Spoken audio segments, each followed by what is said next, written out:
have it. The clerk will now proceed to read the orders of the day.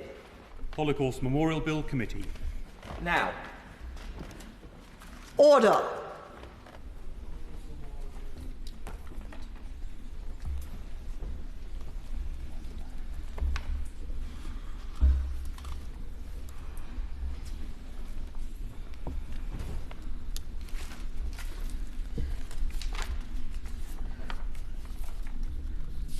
Order.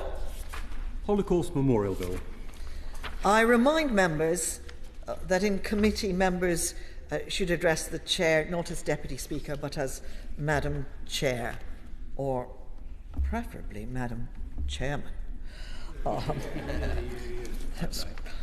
We begin with Amendment 6 to Clause 1, with which it will be convenient to consider the amendments, clauses stand part, and new clauses as detailed on the selection paper. I call the Father of the House, Sir Peter Bottomley. Madam Chairman, thank you. When someone said to me, was there going to be a general election soon, I said I thought someone had probably read the carryover motion to deal with this bill, and that misled them into thinking that we were about to have an election. Perhaps by the end of this debate we'll know whether that was right or wrong. In one of the explanations of the present proposal, which is to put a box in the middle of Victoria Tower Garden and to put some 23 fins, a design that was not accepted for Ottawa before it was submitted for London. We were told that people would come out of the experience looking at Parliament, democracy. In fact, if it happens, they'll come out and look at the House of Lords, which, although it's an important part of our democracy, is not necessarily democracy itself. It's got the remaining hereditaries, it's got people who are appointed, but the House of Lords will have the opportunity of considering this bill if it reaches their Lordship's House. And I believe that they will pick up the points made in the Select Committee, which considered the hybrid bill in rather more depth than this House is going to. In the specification in September 2015, government and its agency made plain they didn't want most of the money spent on construction and building. They wanted most of it spent on education. In terms of education of the Holocaust, we're in difficult times when protests in London mean that existing Holocaust memorial gets covered up for protection, and when we know that if this present proposal goes ahead, on security grounds, it will be closed quite often. But other honourable members will be able to speak to the security considerations which were heard in front of the Select Committee. When the government put forward their proposal, the indication was it would cost £25 million from government and £25 million raised from charitable sources. Since then, my guess is, but the Minister I hope will correct me, that already £40 million has been spent without anything being achieved.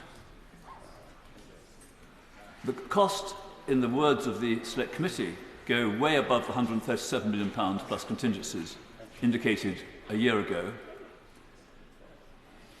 I believe that the government should recognise that they went off on the wrong route when they were about to consider the consultants' proposals of the options of sites which had been put forward after the consultation starting in September 2015.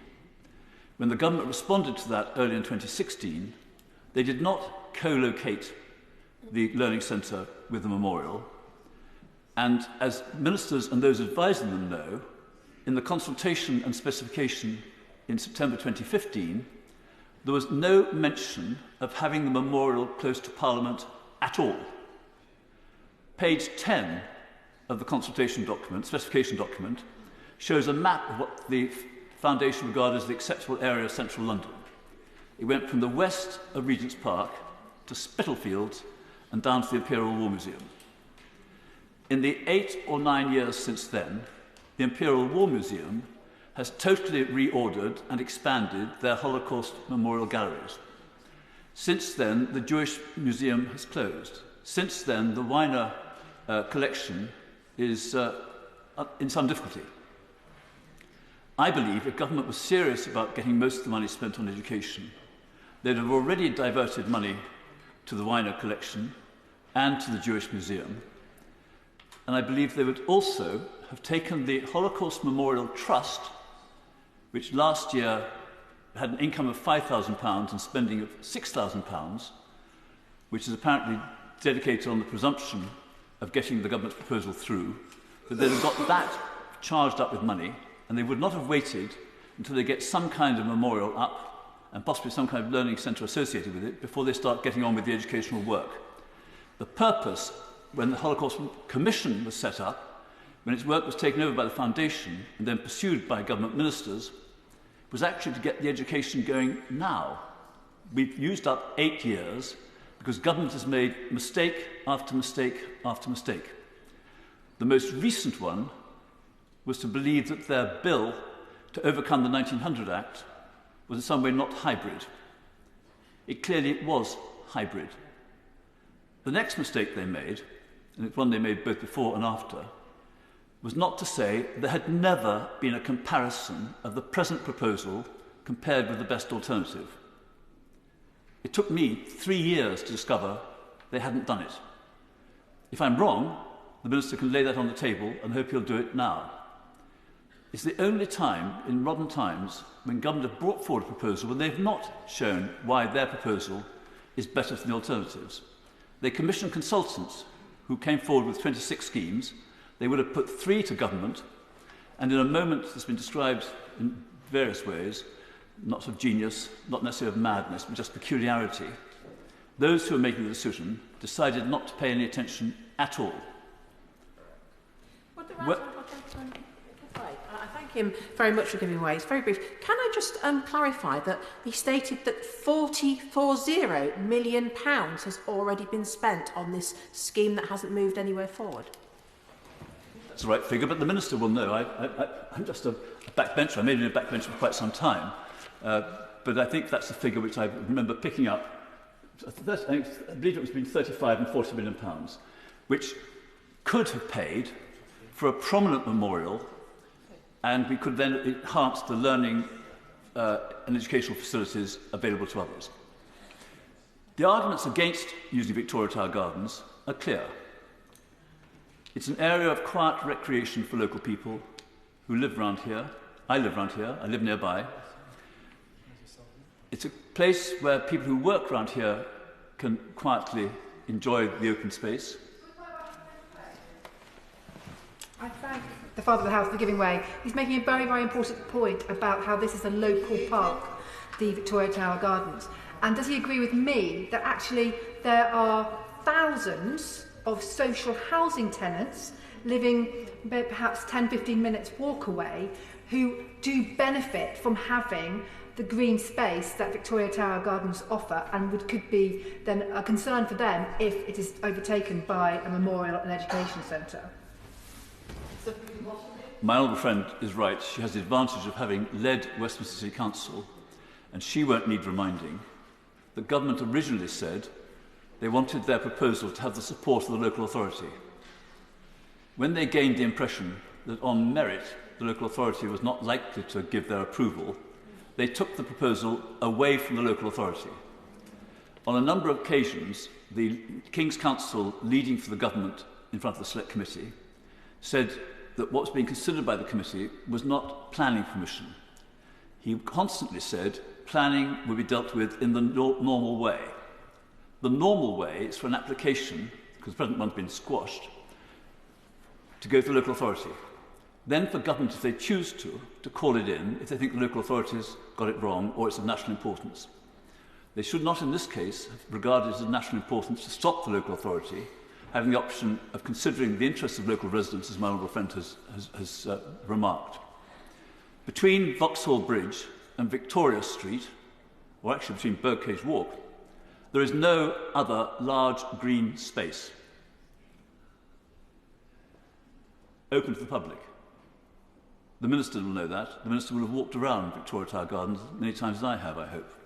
He may also have walked the extra 1,200 yards to the Imperial War Museum, where there's a big park dedicated to peace.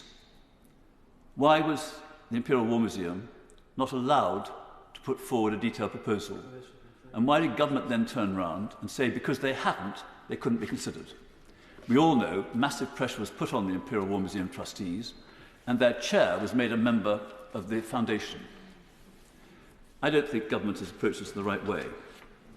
Just to put it on the record, the United Kingdom Holocaust Memorial Foundation was seeking a prominent location in central London with significant existing footfall to draw in and inspire the largest possible number of visitors. I interpolate into that with the present proposals, you won't be able to walk in, you'll have to get cleared by security, and any time when security is heightened, it'll either be closed or you'll have airport-style security, which is not the point, in effect, a memorial to the victims and to the dedication that it shouldn't happen again. Back to the government's words.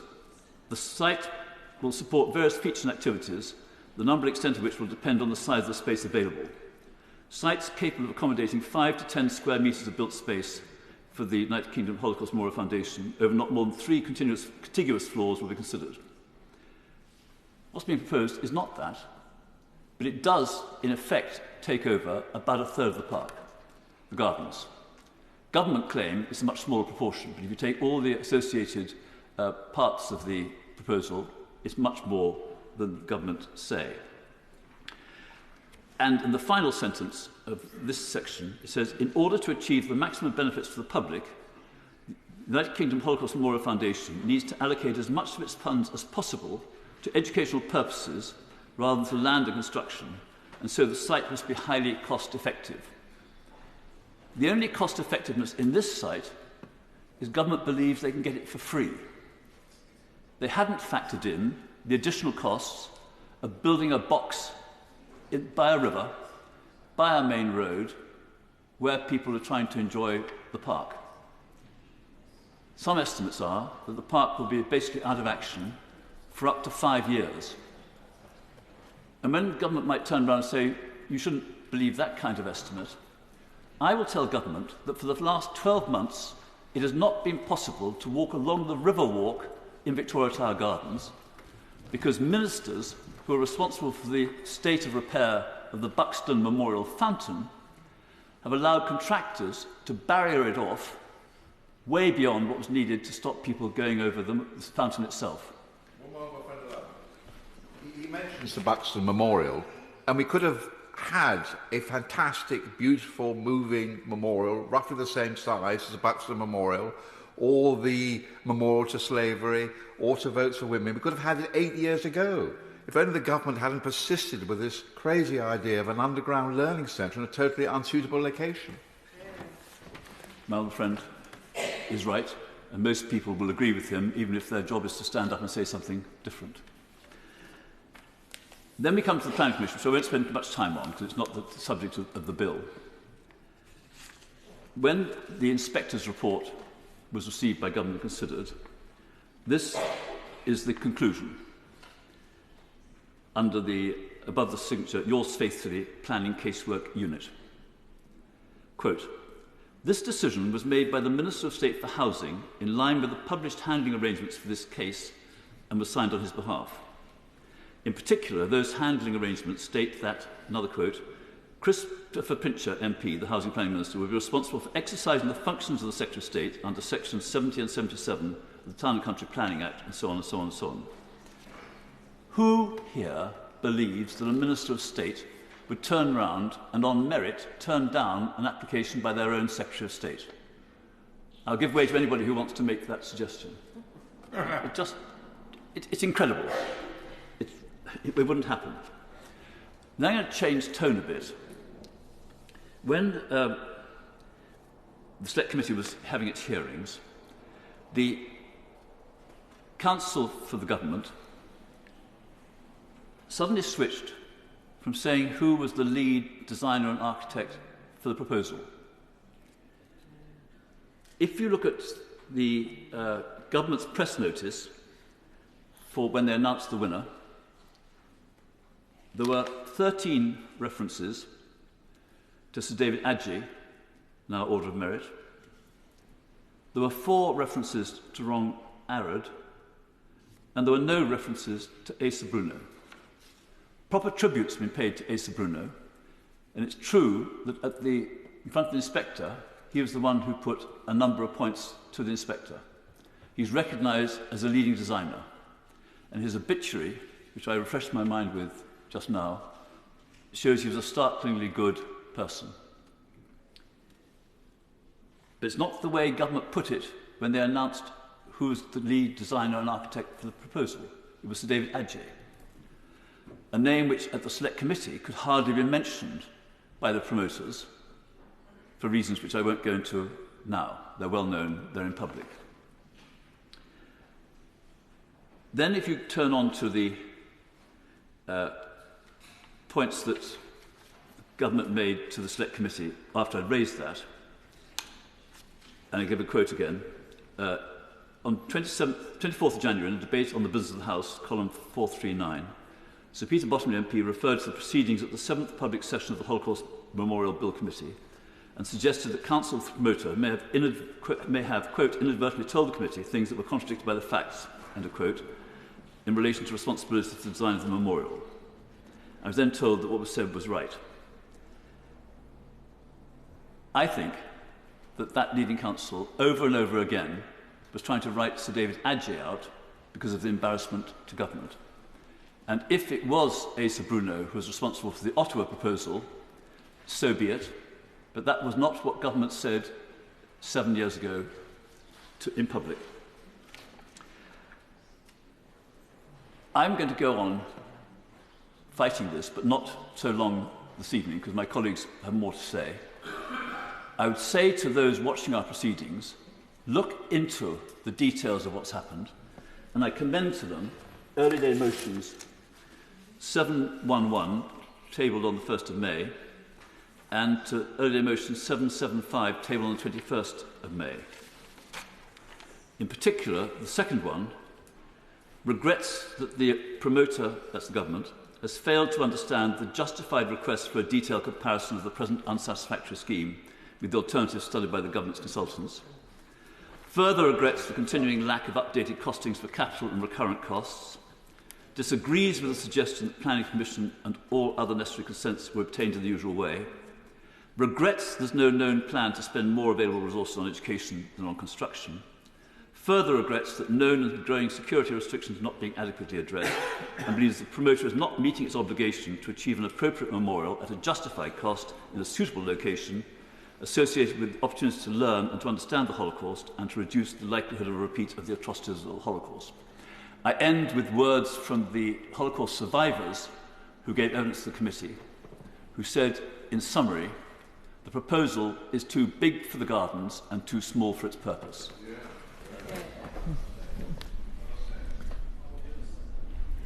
The question is that Amendment 6 be made. Vera Hobhouse. Excuse me, Madam Chair, but I'm speaking only at the third reading debate.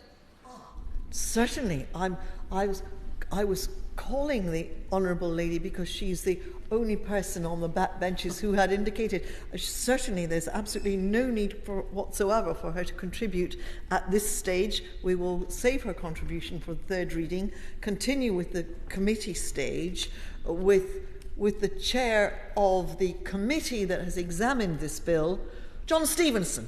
Thank you very much, Madam Chairman.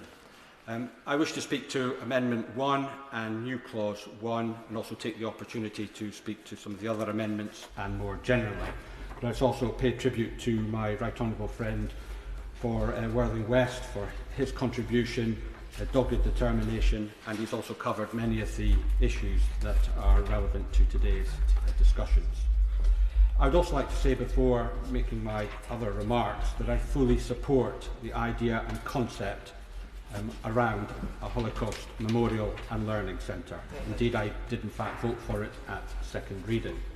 I recognise that this is an incredibly important project and one that is probably as important as ever now as it has been in the past. The idea of a specific memorial is, in my view, entirely appropriate, but the concept and idea of a learning centre is in many respects absolutely vital and, in my view, the most significant part of the project. It is coming up for 80 years since the end of World War II. There are fewer people have a direct link with that time, or indeed what happened during the Second World War. Therefore, it is even more important that we do not forget and indeed ensure that we learn from what happened then and educate for the future. Therefore, please be in no doubt as to my support for there to be an appropriate memorial and a worthwhile learning centre, something which I'm sure the whole House will support. However, having had the privilege and responsibility of being part of the Holocaust Memorial Select Committee, I have concluded that there are some serious issues which do need to be properly addressed before this specific scheme potentially proceeds, if at all. Indeed, my advice to government would be to take a step back and pause. Is this really the right scheme? Is it really the right location? And what about the appropriate costs involved? We all want to see a successful scheme. We want to see it constructed in a timely fashion, and arguably too long has already passed. We want it to be built in the right location and at a cost that is realistic and indeed fair. And if I were to be bold enough to suggest that such a scheme could be built quite quickly at the Imperial War Museum and fulfil all the ambitions and wishes which the original committee would like to see, and I think everybody in this House would like to see. But turning to the bill itself and the various amendments, I think there are 4 key issues that arise. First of all, I will just touch upon planning, and I'm sure the Minister may respond on this point. Time has passed. Circumstances have changed. What are the issues now surrounding things like air quality, flooding? The area has now changed in terms of traffic management and, of course, the prospects of thousands of visitors visiting such a site. Is there a requirement now for a new planning application that goes back to its origins, or do we just look at an updated planning version? And if so, what are the requirements for that? And, of course, the planning application did touch upon security, but again, circumstances have fundamentally changed, and I will, in fact, come back to that specific point in due course, which is part of my main amendment. Secondly, there is consultation, and I think new clause 2 touches upon this, and this is something that the Select Committee picked up very early on. The original committee had instructed consultants to seek an appropriate site. Recommendations were made and sites were located and considered, but the Holocaust Commission themselves came up with Victoria Gardens. I understand, or at least allegedly has been said, it was a light bulb moment. But what I find extraordinary is that no further consultation on this particular site was taken. Had such a consultation actually taken place, they may have revealed the issue of the 1900 London County Council Improvements Act, which is the whole purpose of our deliberations today, and because they missed that, it has extended the amount of time that has been spent on this whole project. It may or may not have shown through that consultation that this was in fact the correct site, but at least there would have been a proper consultation. People would have had the opportunity to consider the merits of the site and also the reasons why maybe it's the inappropriate site, and it could have been compared with other specific locations. And it was very telling that the Council for the Promoter and the Government all but acknowledged that a consultation should have taken place, and it would have been better had one done so. In my view, that was a serious error of judgment. But I appreciate the government will argue that during the planning application there was a consultation, but I would dispute that this was the correct consultation and the one that should have been carried out. Turning now to my 2 specific amendments. The first one is on cost, and it's my comments on Amendment 1, restricting the overall cost to £50 million. The original amount that was set aside by government was £50 million to kickstart an endowment fund. This was set out by the then Prime Minister David Cameron in 2015, and by 2017 the figure that was being quoted was still at £50 million. Then the cost started to increase. In 2018 they had risen to an estimated £102 million, the government funding £75 million, private donations the rest. And today we now have a cost estimate of around £138 million. But if you actually dig down, are we really suggesting that if they start digging into Victoria Gardens and go down, that the costs will remain anywhere near 138 million? I suspect they will escalate considerably and be a very much higher figure. But it doesn't just end there. The Minister in 2021 announced entry to this site will be free. The estimated annual running costs would at that time be £6 million per year. Then in 2024, the estimated running costs have now risen to somewhere between 6.5 and 8.5 million, and indeed they could go higher. And of course, we still have not considered the potential security costs, which in many respects are a complete unknown. My amendment would therefore restrict the funding to the original amount, which could of course be increased by substantial private donations. And maybe the Minister could advise the House what the estimated private donations are to date and what they are likely to be in the future, so we have some indication of the private contributions that could be made to the overall project. I now turn to new clause 1, which is in my name, and in my view probably the most important clause of all. Security, as we are well aware, is going to become a huge issue in the future. It already is something that I think we're very acutely aware of, given the circumstances of what is going on in Gaza, etc. I appreciate that some thought was given to security during the planning process, and would be again. However, I think circumstances have completely changed, and what we don't want to see happen, if the project does go ahead and we are building in Victoria Gardens, that it spends most of the time closed because of those security considerations. Certainly we're happy. I thank the Honourable Member for giving way on that point about security. Does he agree with me that there is a serious issue regarding security of Victoria Tower Gardens if the Memorial and Education Centre is built? Because we've already seen with the current Holocaust Memorial that is based in Hyde Park that the authorities covered it up to keep it safe, protect it, during a recent pro-Palestine march going through Hyde Park. My honourable friend is absolutely right, and I think this is one of the key considerations that we should be making as a committee on the security issues, and that is why I think somewhere like the Imperial War Museum would be a far better location because of that very reason.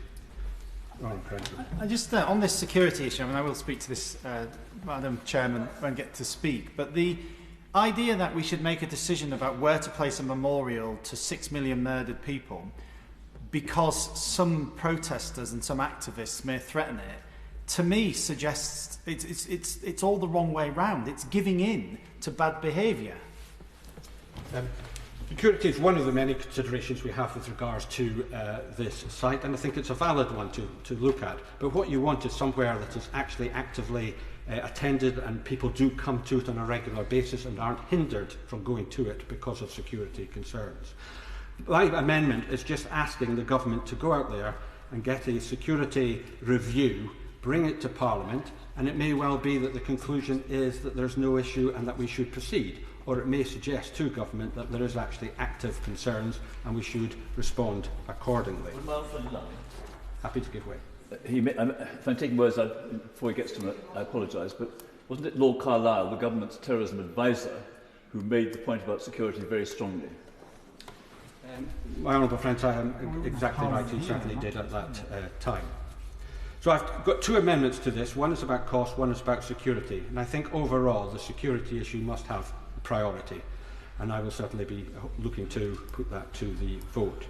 But if I just make some final comments on the amendments and indeed the whole project itself. The amendments to the bill are, I believe, sensible and appropriate. And I feel sadly that unless the government takes a step back and gives serious thought to the project being put forward, there can only be ultimately two outcomes. Either at some point in the future, someone will have a light bulb moment and reassess the whole matter and review where we're going with this and maybe draw back from the ideas that are being put forward.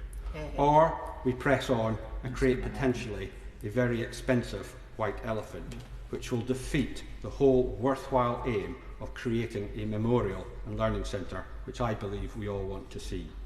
I hope it is the former rather than the latter that prevails. Thank you. Nickie Aiken. Thank you, Madam Chairman. I would like to first start by thanking the Select Committee for their very hard work, which was excellently chaired by my honourable friend. Their report makes for interesting reading, and it was clear that this cross-party and impartial committee shares many of the concerns I and many of my constituents hold. I would go as far as saying that the Select Committee's findings mirror our own criticisms of the government's handling of the whole question as to the merits of building a Holocaust memorial and learning centre in Victoria Tower Gardens. Namely that no proper consultation or assessment of the merits of Victoria Tower Gardens as the proposed location, no grip of costs to build nor maintain once completed, and specifically the cost to the public purse for the ongoing security that will be required. And, Madam Chairman, no thought given to security plans to protect the park, its visitors, or the children's playground in a time of heightened national security risk. Madam Chairman, I wish to speak on Amendments 2, 3 and 5, as well as new Clause 2 in my name. I also wish to speak in favour of new Clause 1 and the Amendment 1 put forward by the Honourable Member for Carlisle, to which I have added my name. Madam Chairman, as we reach the committee stage of this hybrid bill on the proposal to build a Holocaust memorial and learning centre in Victoria Tower Gardens, a small but much loved park in my constituency of the cities of London and Westminster. And I do wish to reiterate my long-held view that this is the right memorial for the wrong location. And I say that as a huge supporter of the Jewish community, not only in my constituency but across the nation. And I have friends who have lost, well, wouldn't be here, to be honest, if their families hadn't escaped Eastern Europe during the 1930s and 40s. And one of my closest friends, Daniel Astaire, certainly wouldn't be here because his grandmother was one of the final children onto the Kinder transport, and she lost her entire family in what is now the Czech Republic. And I have to also say that having read the outstanding book by Lord Finkelstein, Hitler, Stalin, Mum and Dad, last summer, and I absolutely recommend everybody read this brilliant book, that I concluded, having read that book, that we really do need a Holocaust memorial in this country to remind ourselves, but also to pay homage to the many British Jews who still are affected by the Holocaust and having lost so many families. So, as I said, Madam Chairman, this is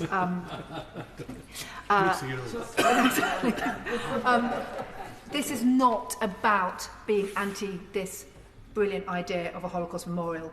It is about the location and the location only. And the Select Committee report concluded, as having read it, that no public consultation was undertaken regarding possible locations for the memorial. In fact, it seems Victoria Tower Gardens came about as the idea of an unnamed individual. Madam Chairman, we cannot permit such a precedent to stand, that an individual and then a committee can decide on a location for such an important memorial without proper consultation. I have therefore tabled new Clause 2, which seeks to require the Secretary of State to carry out a consultation on the potential merits of alternative sites where the Holocaust memorial could be situated. I absolutely believe, and I find it astonishing, that no such consultation was carried out before Victoria Tower Gardens was chosen as the government's preferred location. And at a time when the Holocaust memorial was first mooted, there was the thought, as my honourable friend for Carlisle has already suggested, and the Father of the House, that the Imperial War Museum, less than a mile walk from Parliament would be an appropriate location. And Madam Chairman, I have visited the Imperial War Museum on many, many occasions, including its outstanding Holocaust galleries and exhibitions numerous times. I believe that tourists, school groups and others would sincerely benefit from being able to spend time having visited the galleries, to then spend time in a garden of the Imperial War Museum, which I believe would make an appropriate location of the Holocaust Memorial. And I do remember the first time I did visit the Holocaust galleries, I came out after what is a very, very harrowing experience, if I'm being honest, a real human harrowing experience, and felt that I wanted to sit down and reflect on what I'd seen. And I absolutely think that having Holocaust Memorial in the Imperial War Museum gardens would be appropriate, because what you have seen in the museum is you need time to reflect and remember those who have been lost. Madam Chairman, with such a major proposal as the Holocaust Memorial and Learning Centre, I do believe it is imperative that those who would be directly impacted from the construction and then the continuing existence of such an installation, such as local residents, local businesses, organisations and relevant public bodies, should have been and should still be properly consulted. We should also hear the voices of those who have been directly impacted by the atrocities of the Holocaust that took place across Eastern Europe during the 1930s and 40s, and the subsequent genocides across the world that we have witnessed since then. Indeed, during the Select Committee's hearings, they did hear from Holocaust survivors who expressed objections to Victoria Tower Gardens as the chosen location. If we could have a consultation, I think we would then confirm the public's view on the merits of locating the Memorial and Learning Centre at Victoria Tower Gardens, and allow for a full debate on alternative locations, which may or may not prove to be a more appropriate site. I've mentioned the Imperial War Museum. It doesn't have to be there. It could be anywhere across our capital, across the nation. This is, after all, a national memorial. Nevertheless, if after a consultation Victoria Tower Gardens is chosen, I'm sure that the plan would receive more goodwill from local people. Indeed, in the special report from the Holocaust Memorial Select Committee, I was interested to note that many petitioners had voiced their dismay at the lack of consultation and highlighted their view that if a proper consultation had taken place regarding sites, and that if Victoria Tower Gardens had come out on top, then it would be considered more legitimate.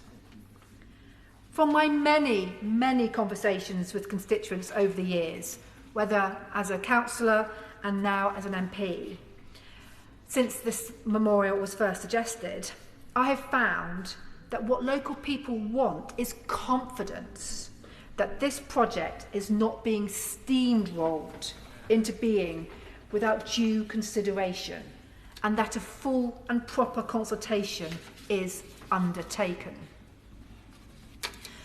Madam Chairman, so much time has passed since the idea of the Holocaust Memorial in Victoria Tower Gardens was mooted that any proposals are more likely out of date now. I think I had my first meeting about the memorial proposals, I think in around 2016, as leader of Westminster Council.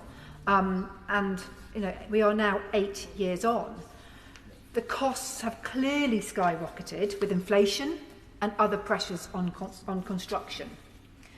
The surrounding area has and continues to change dramatically. For example, the roundabout on the north side of Lambeth Bridge is undergoing a fundamental change, which will have consequences for local traffic flow and management. And since the proposal was suggested, we have seen developments of residential areas now on that roundabout, which were once offices and now house scores of residences now who will be immediately affected by having such an important memorial in their local park. Madam Chairman, there may also, I think we've got to take all these issues into consideration. There may also have seen changes to the water table after the past decade of us living with climate change. And obviously the security concerns in this part of London have sadly increased in recent times, which I will go on to speak about later. Madam Chairman, after so much change in the past decade since the planning application for this installation was made, I do believe that it is likely to be what I would consider out of date. And really, if we are all being honest, a new application should be made to address the developments that have occurred since, and also answer many of the concerns raised in the Select Committee's report. And for all these reasons, I believe a complete review of the proposal, combined with a consultation about location, is now required, perhaps more importantly than ever before. The special report from the Select Committee also makes clear that local people are concerned about the environmental impact, and therefore I have tabled Amendment 2, which is designed to reduce damage to Victoria Tower Gardens. This park, Victoria Tower Gardens, is a special place for many people. Of course, local residents frequent the garden as their neighbourhood green space, but also many parliamentarians, Parliament staff, journalists and others find much needed solace in this park during lunchtime and after work. And I have to tell you, Madam Chairman, that I have been invited to Victoria Tower Park this evening to do several interviews, which I may not be doing, but it has always been a favoured place for media to undertake interviews for journalists. I will, of course, give way. I thank the Honourable Lady for giving way and thank her for all of her hard work and campaigning on this issue. As she knows, I was on the Select Committee, and what really came to light was that residents and also significant number of petitioners from the Jewish community, some Holocaust survivors, were against this location. And one of my biggest concerns about this is actually, if this is allowed to go through, this will set a precedent to lift a covenant that is on the gardens, that will mean that it no longer is there for people to enjoy for recreation, and it could be have a planning permission on it, and that could actually open up all sorts of cans of worms across the country on this particular issue. Does she agree with me on that? I thank my honourable friend for her intervention, and she is making an absolute excellent point. And having read the report from the Select Committee, it is very, very clear that there is a concern, a genuine concern, Madam Chairman, about this setting of precedents. And I will talk about that slightly later, about it. But I do think that the 1900 Act is very clear about protecting public spaces. And in a constituency like mine, central London, we do not benefit from huge amounts of neighbourhood green spaces where a family can just pop out on a Sunday morning after breakfast to give the children a run around. And as I've said, there are thousands of social housing tenants living in Page Street, Regency Street, in the Peabody blocks, just behind Great Peter Street and places.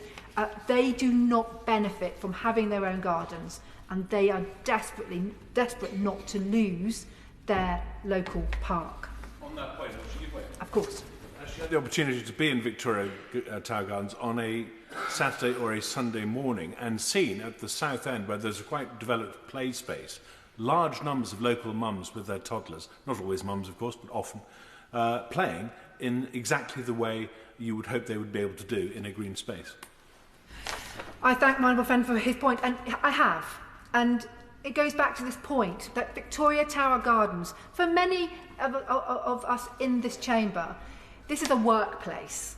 And I'm obviously of the exception because this is my constituency, but for most members of Parliament, this is your workspace and you go home. This is my home, and I know from my local residents, my neighbours, that Victoria Tower Gardens is a much loved and much used park. It is not a workplace for people to do radio or TV interviews.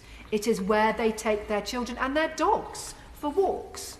It is much used, much loved, and it would be an absolute tragedy if we were to lose an inch of it, in my personal opinion. But I may be in the minority. But Madam Chairman, this could be my last speech in this place. I've got to get it right. Madam Chairman, let us not forget also the array of current statues that are situated in Victoria Tower Gardens, which carry special meaning and make it a unique place, including the Buxton Memorial Fountain, which celebrates and commemorates the emancipation of all slaves in the British Empire in 1834, which is also located in the garden. It is in the centre. It has the most amazing location for the absolute right reasons.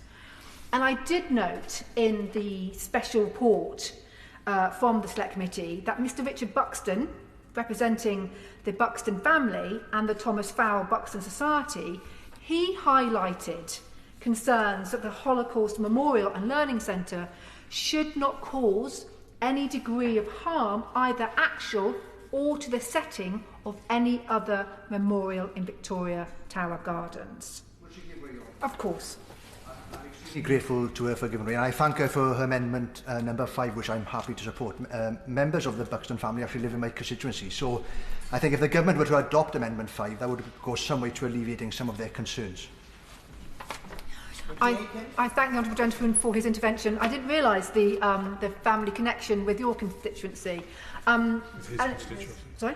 His constituency. I said his constituency. You said yours. Oh, sorry, his. Thank you, Mr. His constituency. And I think it's absolutely right that the Buxton Memorial is a unique memorial, and it should be protected. And we wouldn't want any other memorial encroaching on the Buxton Memorial. Madam Chairman, I think it's also important to remember that half of the entire park itself was, of course, a gift to the nation from the newspaper retailer William Henry Smith, the founder of W.H. Smith's, who donated £1,000 to preserve it as an open space, on the condition that it would be a place for recreation, particularly for the children of Westminster. The government of the day agreed. And to this day, as I have already noted, local school children and even younger continue to take advantage of this rare green space in central London. Therefore, Madam Chairman, it would appear that the notion of charity may have been undermined by this proposal, and one may ask what this might mean for the future of other such bequests, if other gifts to be used as public space for the benefit of the environment and local people are similarly overridden. Madam Chairman, Amendment 2, tabled in my name, seeks to limit the damage to the park should the proposal go ahead to just that of the memorial itself. The bill in its current form does not provide for the location of the Memorial and Learning Centre to be on the same site, and neither was it stipulated as a necessary prerequisite in the Prime Minister's Holocaust Commission report in 2015. And I do remember at the time the plan had been for the Learning Education Centre to be in, there was proposals to have it in Millbank Tower at the time as part of the redevelopment, but that didn't see the light of day, and I think that would have been a good compromise. Therefore, we do risk Victoria Tower Gardens being completely overwhelmed as a green space by this development, spoiling the setting of Parliament and the garden's other memorials, particularly, as I've said, overshadowing the Buxton Memorial. And it's my understanding that the Learning Centre will take up more space than the actual Holocaust Memorial, and in the text of the bill, it is not given that the Memorial and the Learning Centre are in the same place. My Amendment 2 would only lift the 1900 Act restrictions for a memorial to be built, not a learning centre. When the passing of this bill could be, could it be that no park is now protected from similar applications in future? That is a real concern, and I know that was a real concern of the Select Committee. Amendment 3, tabled in my name. Of course. I'm very grateful to my friend for giving way. She's making a powerful point and characteristically both passionate and knowledgeable on behalf of her constituents. I just want to put this one point, Madam Chairman, on the record, if I may, given the importance of it, and she's right to highlight it, so that it doesn't get lost in my remarks when I reply to the wide-ranging committee debate. And it's on the topic of precedence. This does not set a precedent for the release of other designated open or leisure green space within London. If it did, I would not be advocating it. Any proposal clearly needs to be adjudged on its merits. It does not create a Trojan horse. It does not open a Pandora's box. And I say that from the box, so that if anybody was to ever challenge that during a planning inquiry, or a planning committee, or a judicial review on another application for another parcel of green open space as designated either by the 1900 Act or by other acts of this place, then the view of the Minister and of the Government is that it does not create a precedent upon which they could rely under law. We think that that is an important point to clarify, and I wanted to do so, with your leave, Madam, as a clear freestanding point. I thank the Minister for that clarification, and I absolutely welcome that, and I think that's a very powerful message to send to any future government or any future minister who may be sitting in his place. And I think he makes a very, very good point about any future planning applications as well. Minister. Generous with her time. It is not. Not entirely sure what has amused my honourable friend from Norfolk, but there we are. There we are. Some people are easily pleased or easily amused. Let me just make this point. That is not just a binding statement on behalf of actions of subsequent governments, but for local authorities, for the royal parks, and also for any speculative developer in the private sector. So I don't carve it out as a niche bespoke protection, but as a general blanket cover. I thank the Minister once again for that very clear steer and clarification. Of course.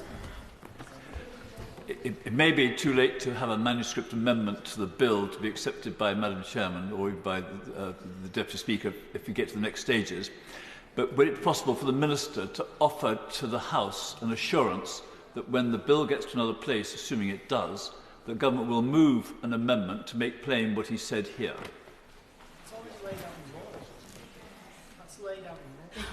I thank the Father of the House for his intervention. I think that makes a very clear point, and perhaps that is something that could be taken through the Lords, at the Lords stage, I don't know. But I'm sorry, do you want to intervene, or are you all right? It's a question of precedent. As anybody who's served any period as a local government councillor, is the whole basis of our planning law, and it has been the case since the Town and Country Planning Act of 1940, whatever it was. I thank my honourable friend for his intervention. He may recall that actually the planning authority chose to not grant this application when it was first introduced, and then was steamrolled by the government through via the planning inspector. So I don't think my constituents would be very happy with his comments. Madam Chairman, Amendment 3 is designed to ensure that any development of the Holocaust Memorial and Learning Centre does not exceed the current proposal of 1,429 square metres. In its current form, the bill removes obstructions to any Holocaust Memorial and Learning Centre being built in Victoria Tower Gardens, rather than a specific proposed memorial and learning centre. Indeed, one of the Select Committee's concerns was that without being attached to a specific plan, lifting the obstructions would risk providing a blank cheque for the memorial in Victoria Tower Gardens to take a radically different shape than has been anticipated. Madam Chairman, there is a genuine concern amongst local people that without the proper checks and balances, the Memorial and Learning Centre may take up much more of the gardens than is currently proposed, and it is unlikely that the current planning system is able to provide a safeguard against this. Therefore, I consider this amendment as completely necessary to safeguard the gardens from overdevelopment, and I would welcome the Minister's views on this matter and assurances that if this bill is passed, the proposed 1,429 square metres will not be increased. And finally, Madam Chairman, I come to my final amendment tabled in my name, Amendment 5, which once again is tabled to protect the future of Victoria Tower Gardens from overdevelopment. As I mentioned earlier, there are already treasured memorials in Victoria Tower Gardens, and we must do all we can to protect them. The park is a much loved and much used public space, and we have thousands, as I said, social housing tenants living within a 10-15 minute walk away who really do enjoy that park. It is a local neighbourhood green space, and one of very, very few in my constituency. And I'm deeply concerned, as are residents, including the Save Victoria Tower Gardens group, about the impact the large-scale construction of the Memorial and Learning Centre will have. My Amendment 5 would ensure that works cannot commence if other monuments already in the garden are likely to face any harm whatsoever, including harm to their setting or to that of the World Heritage Site, that is the Palace of Westminster. Madam Chairman, as I said at the beginning of my speech, I am also supportive of the Honourable Member for Carlisle's amendment. Firstly, Amendment 1 highlights the real concern the Select Committee raised in its report and is shared by myself and many of my constituents, that no proper scrutiny has been undertaken regarding the overall cost of building the Memorial and Learning Centre, and equally importantly, the ongoing costs of maintenance and security. And in reality, it seems that the true cost of this project and the ongoing maintenance and security costs have yet to be established. The government's initial promise in 2016 to provide £50 million of funding has proven to be completely inadequate. Madam Chairman, I was shocked to learn in the ministerial statement that costs had increased in the last 12 months from 102 million, so double the original figure, to 137 million, and that the Department of Levelling Up has recently recommended a provision of a further 58 million in contingency. So we reach a cost of 191 million today. What will it be tomorrow? What will it be next week? What will it be next year? I understand that with all projects, keeping to budget is increasingly difficult. But I must ask, are we really getting value for money when we are spending hundreds of millions of pounds for Memorial and Learning Centre when we could basically spend the money really educating young people about the horrors of Holocaust? Of course. For giving way again. Does she agree with me with that the cost that she's just talked about just is one example of when this system does not work effectively for the desired outcome? Virtually everybody in the country will want to see a National Holocaust Memorial and a National Learning Centre, but this way of doing it, railroading it through, is not the way it should happen. People need to feel taken along with them and not imposed upon. I thank my honourable friend for her intervention, and I completely agree. So many of my local constituents do feel this has been steamrolled. This has been imposed upon them without any consultation. And you know, they have campaigned so hard over the last 8 years. and I do pay tribute to them. And I think it's really just an important point to make, Madam Chairman, that I note with interest that the Buxton Memorial Foundation, when it was constructed, cost little over £70,000 in today's money. So I have no idea why the cost for this current proposal runs into hundreds of millions of pounds. And with increasing pressures on public finances, I would urge the government to have a proper deep dive of the costs of this project and consider whether it is still an appropriate use of public money. Moving on to new clause 1, tabled by my honourable friend, the member for Carlisle, I note the Select Committee's recommendation in its special report for such a review to be undertaken expeditiously before any planning application is progressed. I believe it is imperative that a review into the security arrangements of this proposal be undertaken immediately. Not only is it financially prudent, but it is necessary from a national security perspective. Madam Chairman, we sadly live in uncertain times, and the dreadful events currently taking place in the Middle East are being felt on our own streets, perhaps nowhere more than on the streets of Westminster surrounding Parliament. Let us remember that even if this memorial goes ahead, the playground and part of the park will continue to exist. And I note that Lord Carlisle, the former independent reviewer of terrorism legislation, has expressed his own concerns that the site proposed for the Memorial and Learning Centre presents a very real terrorism risk. It would be unfortunate if, due to increased security concerns, that authorities insisted the area around the Memorial and Learning Centre was surrounded by railings and gates, cutting off a wide part of the park from the public, and contrary to the idea of Victoria Tower Gardens as a public green space accessible for all. I therefore support Amendment 1's call for a full-scale security review to be undertaken before the proposals are permitted to proceed to the next stage.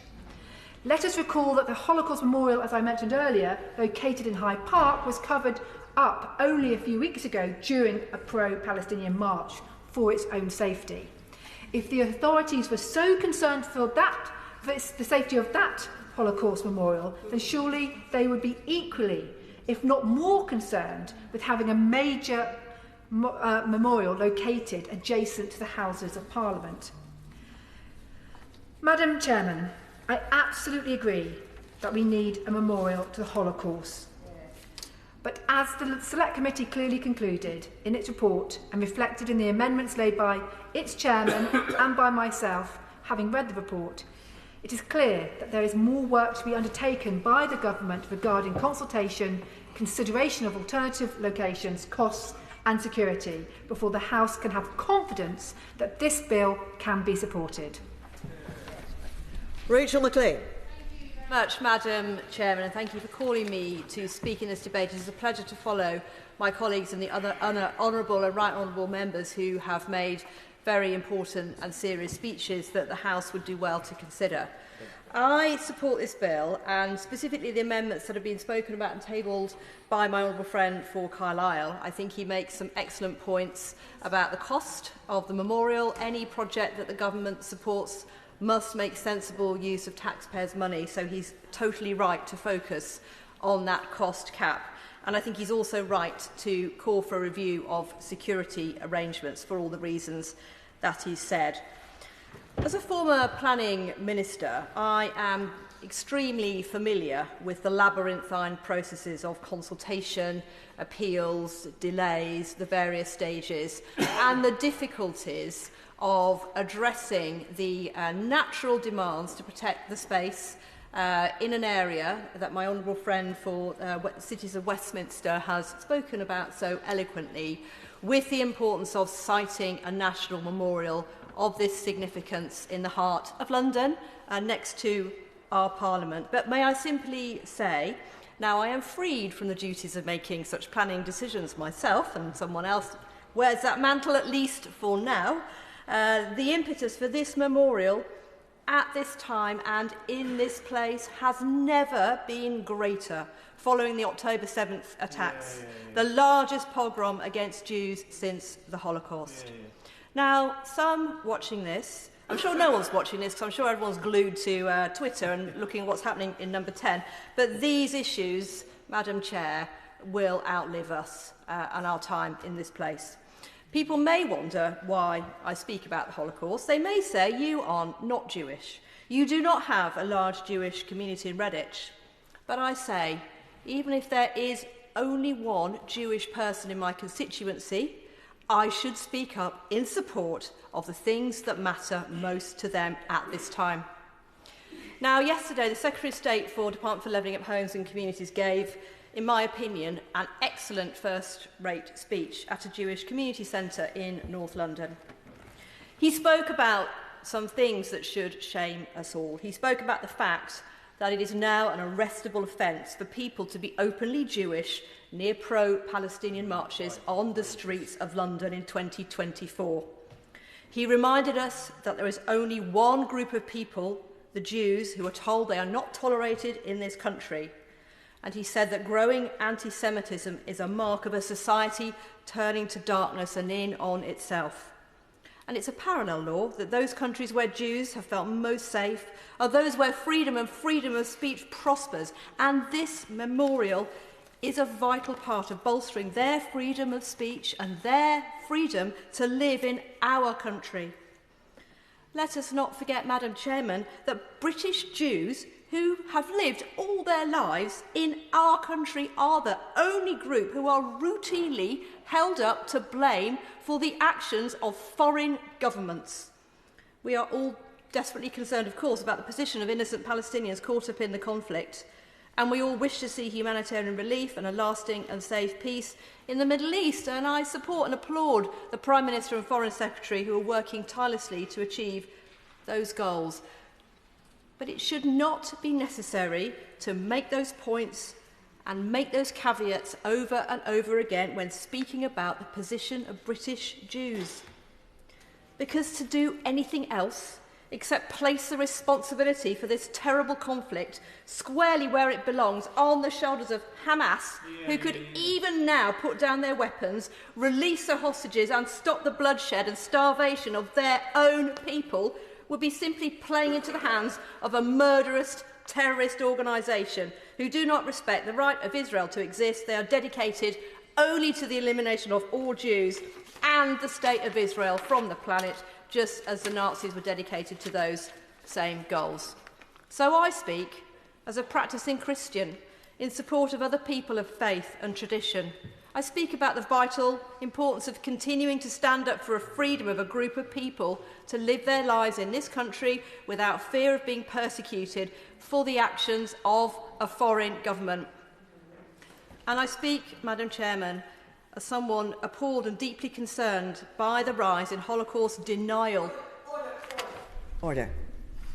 I appreciate that the Honourable Lady is dealing with a highly emotive subject. I think that we all agree with most of what she has, all of what she has just said. But this is the committee stage of a bill about a particular structure in a particular place. It's not a time for general speeches about the geopolitical position in the world in general. And I'd be grateful if she would confine her remarks to talking about this bill, which is short and to the point. Rachel Maclean. Thank you, Madam Chairman. I appreciate and value your guidance, and I will absolutely abide by it. I hope that the House will see that the reason I make these remarks about the general geopolitical situation are because I wish to show my support for the importance of the memorial in this place at this time. But I will bring my remarks to a conclusion in line with your guidance. I wish to make it very clear that I do believe that this Holocaust memorial should be placed in Westminster next to our Parliament. That is, of course, the matter under consideration as outlined by the Select Committee. It is because this is where we debate foreign and domestic policy. And, of course, it is right that we look at all the considerations that have been highlighted by other members. But I would like to just ask the Chair's permission to make one final comment, which is that the safety of the Jewish community is the canary in the mine. So let us build this lasting memorial with the Education Centre here next to our Parliament to focus on the existential threat to our Jewish brothers and sisters. Thank you. Bob Blackman. Thank you, Dame Eleanor, Madam Chairman. I rise to support the bill in its entirety and against the amendments that are being proposed, which I think will only delay the prevarication of actually getting this bill on the statute books. And indeed, I declare my interest as co-chairman of the all-party parliamentary group for the Holocaust Memorial and Learning Centre, as well as being an ambassador for Yad Vashem, obviously from Jerusalem. Now, I think there's universal agreement that there is a need for a Holocaust memorial. I think there's a universal agreement that there should be a learning centre as well. It appears to me that the debate today has centred around where this should be located and what conditions should be imposed, and indeed the funding for that particular thing. And that, of course, is the subject of the amendments. We in this country, of course, are deeply involved in Holocaust education. It's a requirement on our schools to ensure that young people learn about the horrors of the Holocaust and where the ultimate destiny of anti-Semitism leads. But the reality is that, of course, the survivors of the Holocaust are getting frailer literally by the day, and the Holocaust is fading into distant memory. And so when, unfortunately, those survivors pass on, it's vital that we capture their testimony and ensure they have had the opportunity to speak to as many people as possible. It's therefore vital we have a permanent national institution that is preserving the memory of the Holocaust, the collective memory overall. We've got to understand the history of this, what went on, why the Holocaust happened. It's very difficult to contextualise the murder, systematic murder of 6 million people because they were Jewish. And therefore, it is tough to impart that. Of course, there are memorials and centres around the world, including, obviously, Washington, Paris, Cape Town, Melbourne, Sydney, Hong Kong, New York, Boston, Berlin, and, of course, in Jerusalem. And while we weren't occupied by the Nazis, we, of course, were part and parcel of defeating them. And tens of thousands of Jewish refugees came to this country to make it their home. And, of course, our troops liberated Bergen-Belsen and discovered the horrors at first hand of what had happened to the Jewish population. But that, of course, saved countless lives. There are concerns, of course, about the role of Britain. Remember, children often were almost orphaned by the end of the war, and their parents were denied entry to the United Kingdom. We should remember that. Our role is not always to say how wonderful we are, but actually some of the decisions that were taken at the time need to be explored. Why is it, for example, that the train tracks going into Auschwitz-Birkenau weren't bombed? We had the ability to bomb them and prevent many people being transported. In the Channel Islands, British police officers actually carried out German policies. We have to recognise this and face up to it. So the Learning Centre will give us that opportunity to make that. Now, there are obviously concerns about the location of the site. I take a strong view that this needs to be alongside the principal democratic institutions of our time, namely the Houses of Parliament. It's clearly this will be a national significant building, and indeed the monument will, of course, serve to remember those people that were murdered during the Second World War. I think the reality is that we are in the position whereby the history of this, the then Prime Minister, now the Foreign Secretary, Lord Cameron, had a report from the Holocaust Commission report recommending the construction of a striking and prominent new national memorial to be located in central London. And it recommended that the National Memorial should be co-located with a world-class learning centre. So the two aspects of this bill, of course, are requirement for co-location. Now, there's cross-party support. Lord Pickles and Ed Balls, who chaired the Commission, committed the government to provide this in Victoria Gardens next door to the Houses of Parliament. I remind colleagues The Conservative Party manifesto of 2019 committed us to deliver the construction of the planned UK Holocaust Memorial. Planning permission was granted in 2021 for the Memorial and Learning Centre, but in April 22, the High Court ruled that certain sections of the London County Council Improvements Act were an obstacle to construction and therefore quashed the decision to grant planning consent. So this bill is specific.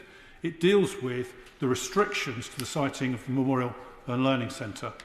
Very importantly, of course, it doesn't grant planning permission, which will still have to go through the normal process. Now, we've heard that some colleagues are concerned about the appropriateness of Victoria Gardens. Now, the reality is there will still be a requirement that the Victoria Tower Gardens will be a garden open to the public.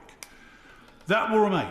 The legislation only disapplies the relevant sections of the London County Council Improvements Act 1900, ensuring that the legislation does not block the building of this Memorial and Learning Centre in the gardens. I would say no place in Britain is more suitable for a Memorial and Learning Centre than the gardens next door to Parliament. The very institution where decisions on Britain's response and the lead up to and during the aftermath of the Holocaust were actually made. I'll indeed give way to my honourable friend. The only point I wanted to put to my honourable friend is the point he's making now was not one put forward by the Commission, and it was not one put forward by the Foundation. Would you agree? I thank the Father of the House for that intervention. I mean, it's clearly the position that the site was chosen by the Commission. They recommended this. The reality then is the development of the planning application followed thereafter, and obviously the impact on the gardens has to be considered. It is obviously right that only Parliament can change the law, and it's right that Parliament should consider whether the unique significance of the Holocaust would justify seeking an exception to the protections put in place by Parliament over 100 years ago. Now, the proposals for the memorial include sensitive landscaping that will improve Victoria Gardens for every user, and more than 90% of the area of the current gardens will remain fully open after the memorial is built. Local residents and local workers, and I obviously understand my colleagues are concerned about this, of course will be able to visit and enjoy the gardens just as they do now. And the Holocaust Memorial Bill only lifts restrictions in relation to Victoria Tower Gardens, no other piece of land. And it only lifts those restrictions in relation to a Holocaust Memorial and Learning Centre and no other form of development.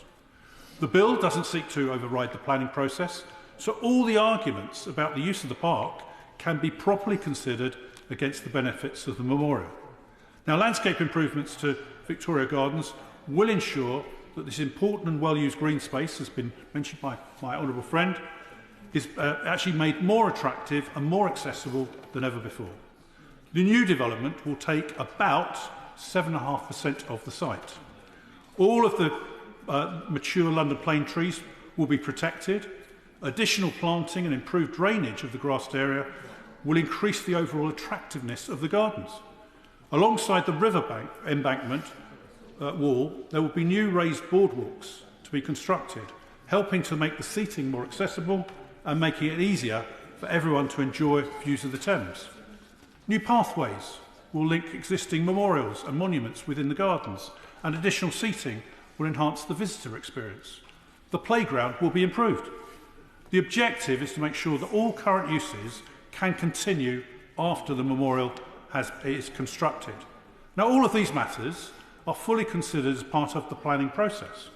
The planning inspector, during his consideration, produced a detailed report with a careful assessment of the impacts on trees, traffic, gardens, playground and all other relevant matters, and then recommended that planning consent should be given.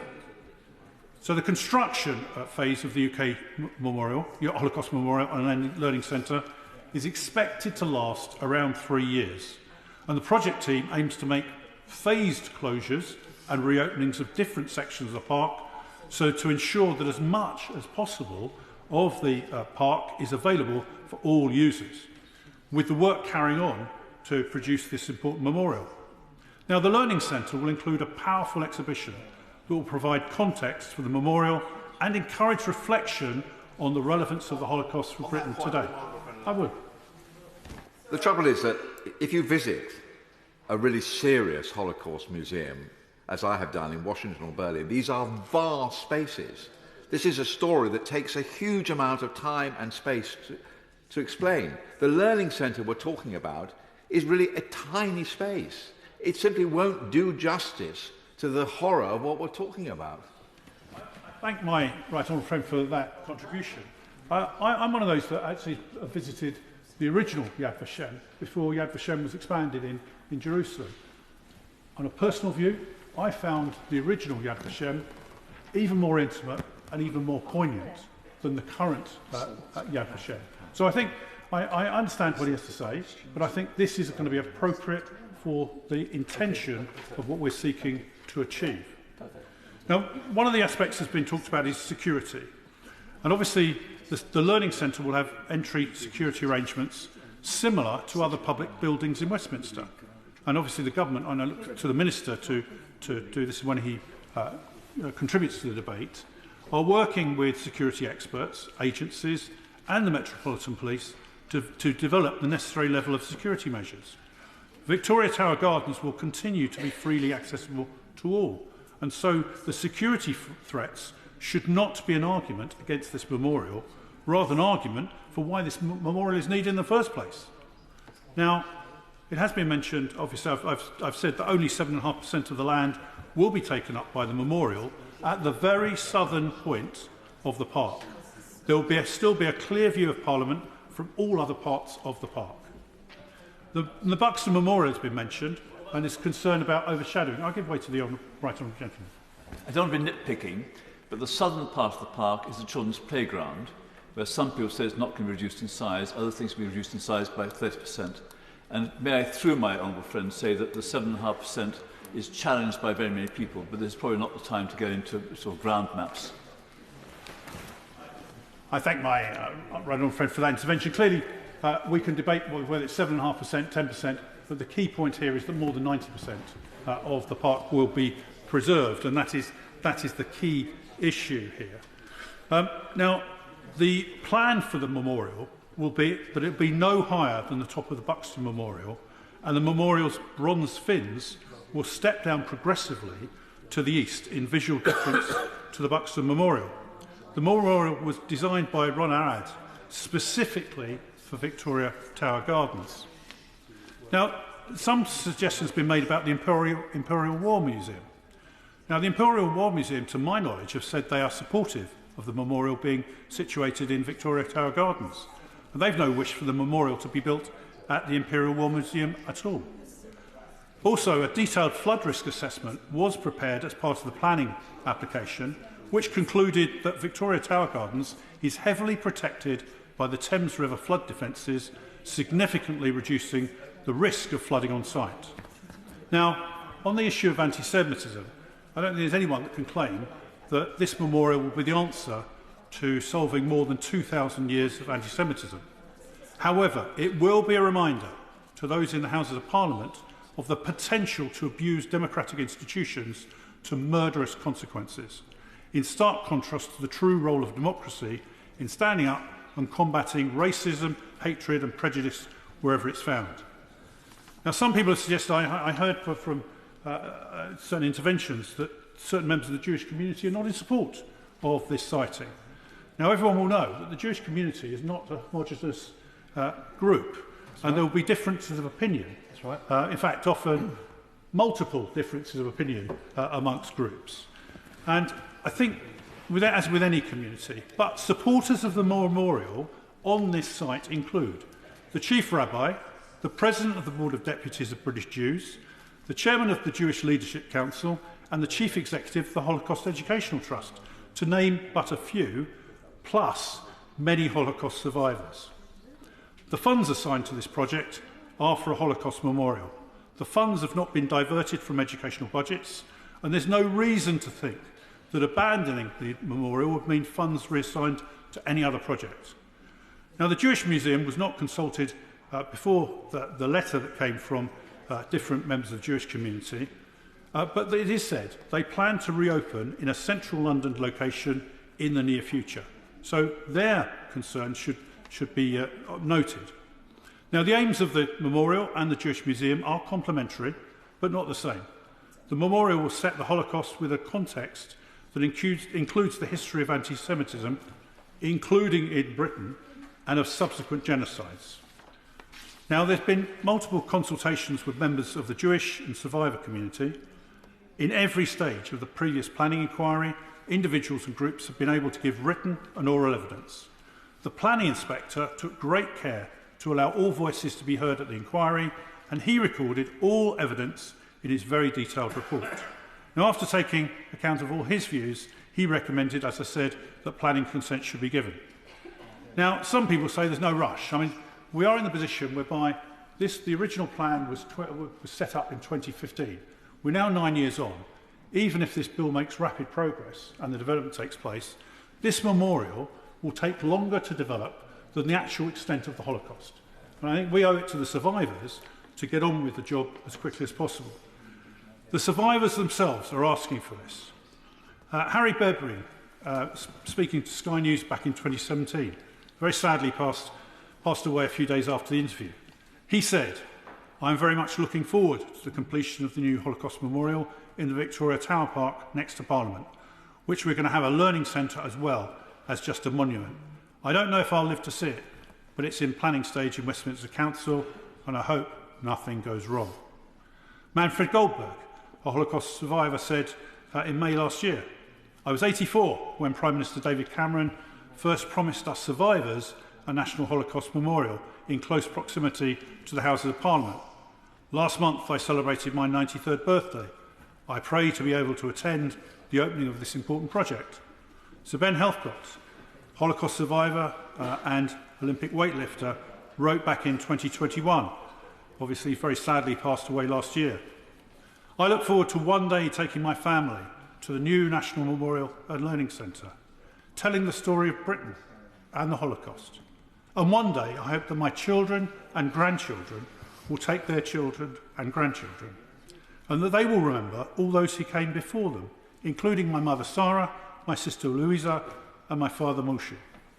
Susan Pollock, Holocaust survivor, speaking at a reception earlier this month. "I'm 93 years old. My dream is to see this memorial and learning centre finally built and to see the first coachload of children arrive and ready to learn. That is what it's all about. And hopefully those students will learn what happened to me and become beacons of hope in the fight against contemporary anti-Semitism." Mr. Chairman, I end by my hope that we can complete these stages of the report stage of this bill, of the committee stage of this bill, get on to the third reading and usher this bill rapidly through the House of Lords. So those survivors, those brave survivors of the Holocaust, will live to actually see the development of the memorial and the learning centre. Percy. Mr. Chairman, it's a privilege to follow my honourable friend, and given the news that has just broken, this may be my last time speaking in this chamber, and if it is, I would like to express, and the last time anybody from the Brigg and Goole constituency speaks, given that we are being abolished and split 4 ways, but if it is, I do just want to say it has been an absolutely huge privilege, the privilege of my life to serve the people of Brigg and Goole and the Isle of Axholme. And it's also a privilege, if this is the last time I speak, to speak on a subject such as this, which is so close to my own heart and something I feel so passionately. And to begin with, I want to pay tribute to Lord Pickles and to Ed Balls for the work they have done on this memorial that is going to happen. This memorial is going to be built. I have absolute confidence in that. I was at an event here on the Thames Pavilion just a couple of weeks ago where we had representatives from the government and the opposition who both attended with Holocaust. This was a memorial, an event for Yom HaShoah. And both front benches attended to confirm yet again in front of Holocaust survivors and members of the community that this memorial is going to be built, and it is going to be built next to Parliament, and I was very grateful for that, and so were the members of the Jewish community groups who were there, and also those survivors who were there. So this is going to be built. I also want to pay tribute to my honourable friend, who I don't agree with what he had to say necessarily, but he did chair the Hybrid Bill Committee, and as a fellow chair of a Hybrid Bill Committee, I wish him success in that his bill actually made it back to this place. The bill I chair, the HS2 one, we spent a year or more listening to petitioners as he had done, all of which turned out to be in vain. But don't worry, there's 3 afternoons a week that we lost are not were not in without some value, I suppose. But I pay tribute to him for that. I also want to apologise to my honourable friend for the cities of London and Westminster for speaking on a matter that is in her constituency. I suppose it's the burden of representing this area. I would be very protective, and my heckles would be well and truly up if I had people interfering in my patch. So whilst I apologise for that, I'm going to be a hypocrite and now interfere absolutely in her constituency. But I may not be the first person in here to have engaged in hypocrisy. But last night, Mr. Chairman, I hosted an event here with a civil society group from Serbia called Terraforming, and I declare an interest, refer members to my register of interest because I recently visited that organisation in Serbia. And we held that event here in Parliament to showcase the story of Serbian Jewry and what happened to them during World War II, and the somewhat unique way in which Serbia was divided up during World War II, and that meant that the process of the Holocaust in Serbia was very different depending on where in Serbia the Jewish community lived, but the result was of course the same. And we held that event here in Parliament, and they were so proud to be holding it here in the seat of the British government, here in Parliament. It meant so much to them to tell that story here. And that is why having this memorial next to this building, intrinsically linked emotionally, physically, to this building, as it were, is so important. And as we told the story of what happened to the Jews of Serbia, I was reminded of the visit I made back in April on the 80th anniversary of the deportation of the Jews of Novi Sad in the part of Serbia that was occupied by the Hungarian fascist regime. And those Jews were herded into the synagogue on, I believe, April the 26th, held there for 2 days without drink and water, without drink and food, and then shipped off largely to Auschwitz and murdered. And that synagogue still stands, and we stood in there 80 years to the day in which the Jews of Novi Sad were rounded up and forced into that synagogue. And again, that reminded me of the value of having a place to memorialise and to remember what happened. Now, we're lucky in Britain, with the exception of the Channel Islands, not to have had that experience ourselves. So we don't have venues in which the Holocaust and what happened took place. And that's why it's so important to have one so close to the seat of government. I'm probably the only person in here who, when I had a proper job, which I may well have to return to now, I was a school teacher, and I taught Holocaust education. I was a history teacher, and it was my job to teach the Holocaust curriculum to our young people. And it is so important, and perhaps more important than ever, which I will say something about in a moment. And as living memory of the Holocaust fades, as it does, for anybody who is of my generation, which is officially 35, but that may and may not be the truth, but there are people of my generation. We had grandparents and we had family who were directly involved in World War II. So World War II, the Holocaust experience, World War II, was living history for us. For anybody who's below my generation, that's not the case. So we don't have the living testimony, or we have the living testimony increasingly less, which is why I believe it is more important than ever that we create new resources, new facilities, where that testimony can live on, to those who are not connected in the same way as people of my generation were, because it was our grandparents' generation, or those before because it was their parents. And I would have very much valued having a place we could have brought young people as a history teacher to the nation's capital to tell them the story of not only the Holocaust and the horrors of the Holocaust, but then also to relate that to how this place and the decisions in here that were taken at that time played such an important role in ultimately demolishing the machinery of murder that led to the herding of human beings onto cattle trucks in the millions, and the transportation to concentration camps, and then ultimately their murder in gas chambers.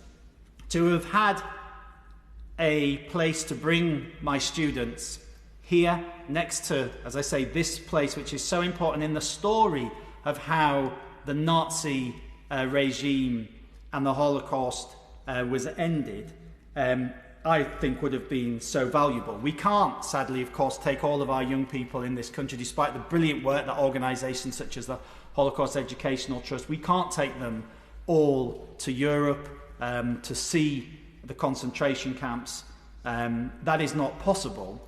But having the ability to bring young people to somewhere central in this country where we can tell them not only of the experience of and the horrors of the Holocaust, but also the very proud role our institutions, our democratic institutions, played at that time, I think is so important. And why is this now more important than ever before?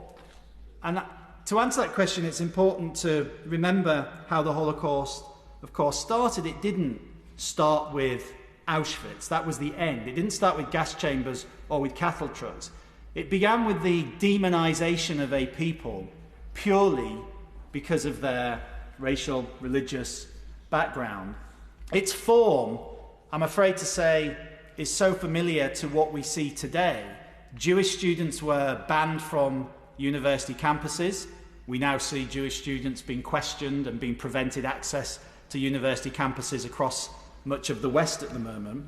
It began with the demonisation of Jews, and we see that now through the demonisation of the State of Israel, which is a cover for the demonisation of Jews. It began with boycotts. It began with people demanding an end to the sale of Jewish, or the purchasing from Jewish companies and businesses. Shop windows being smashed. Synagogues being attacked. A synagogue in Toronto just this week was smashed up for the second time. It began with attacks on Jewish community facilities, and we've seen that across the West at this moment in time. And those parallels are, no, I won't give way at this moment, when in a little while perhaps.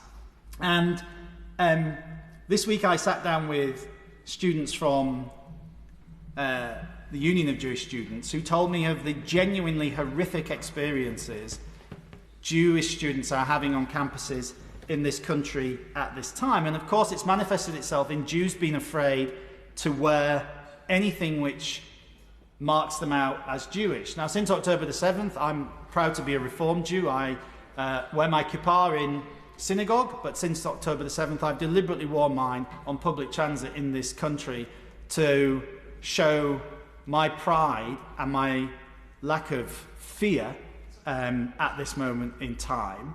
Whereas too many, of course, I'm a 6'2" big overweight bloke, so I perhaps have more confidence in that. But I've been proud to do that. But at a time when so few people, or very many people rather, in the community are not. I will give way to the right honourable gentleman. I'm grateful, and I'm glad to be hearing what he's saying and giving the testimony both for himself in standing up and for those who might be more frightened. Would you agree with me that those who want to see how the Holocaust developed should go to the Holocaust galleries in the Imperial War Museum, where the displays, as said by our honourable friend the member for Westminster, are very impressive and very moving? I thank the right honourable gentleman. They are indeed absolutely. It's a brilliant presentation, and as there have been, I'm very proud every Holocaust Memorial Day in my local communities. We have, particularly in Brigg, the Town Council always ensures that we have at our Heritage Centre a display telling the story of the Holocaust and how we got there. So that is really important. But the reason I set out what I did then about the comparisons between what we have in the 1920s and 30s and what we have today is because those parallels are genuinely frightening for Jews in this country at this moment in time. And of course, that precursor to the Holocaust involved the marching of people through streets in Europe, holding banners and signs, singling out Jews for special treatment, demanding, as I said, boycotts and othering the Jewish community. And that is exactly what we have seen in these past few months in this country. Which brings me on to the issue of one of the arguments that has been put today about security. And I made some reference to it when I intervened a little earlier. The idea that we should not build this memorial and learning centre next to Parliament because of security concerns, for me, is something I have a real problem with. That is effectively saying to those people who have sought, since October the 7th, but since well before then in many cases, to demonise and frighten and scare Jewish people, it is saying to them that they've won. That because we're so cowed as a people, as a nation, as a democracy, by people who shout loudly and aggressively on the street, that they win, they get their way, put it somewhere else, stick it over in Lambeth. I don't think that is an appropriate or credible argument for why we should not put this facility next to Parliament. And I think my honourable friend, the member for Harrow East, of course. East is always best. I say that as somebody from East Yorkshire. Harrow East said I thought he dealt very well with the security concerns. We bring young people here to a learning centre to learn about our democracy, and they have to go through a process which would be very similar to this one. So I don't believe that should be an impediment. We heard some issues around, obviously, the loss of green space. Now, look, I'm not a resident of this area. I have no self-interest, no selfish interest in whether I can walk my dog in this park or not. But I think, as the honourable member again for Harrow East made clear, 7.5% is what the land take is going to be here. And I find it, again, a bit of a strange argument to say that, well, what we'll do is don't build this here because it takes some green space away, but build it over there where it takes somebody else's green space away. So I'm not sure I really buy that one either. The arguments we've also heard about the Jewish community, and some people have praised the Jewish community in aid as being against this. Look, the Jewish community is not a homogenous community. There will be very different views on this. But again, and it's worth reiterating again, as my honourable friend, the member for Harrow East, very eloquently made clear, Jewish leadership groups in this country who we in government and we in this place go to very regularly, we rely on them, we trust them to be representatives of their communities. The Chief Rabbi, the Holocaust Educational Trust, the whole group, Jewish Leadership Council, a whole list of community leadership groups have been very clear that they support this memorial and they support it where it is. And again, my honourable friend stole some of my thunder by quoting very eloquently, he did it better than I could have done, some of those Holocaust survivors who so dearly wanted to see this built. Some are fortunately still with us, and I hope they will get to see this built. Some have passed, but it is, I think, clear that whilst there is not one homogenous view, the Jewish leadership groups, the community leaders, absolutely support this being next to this place.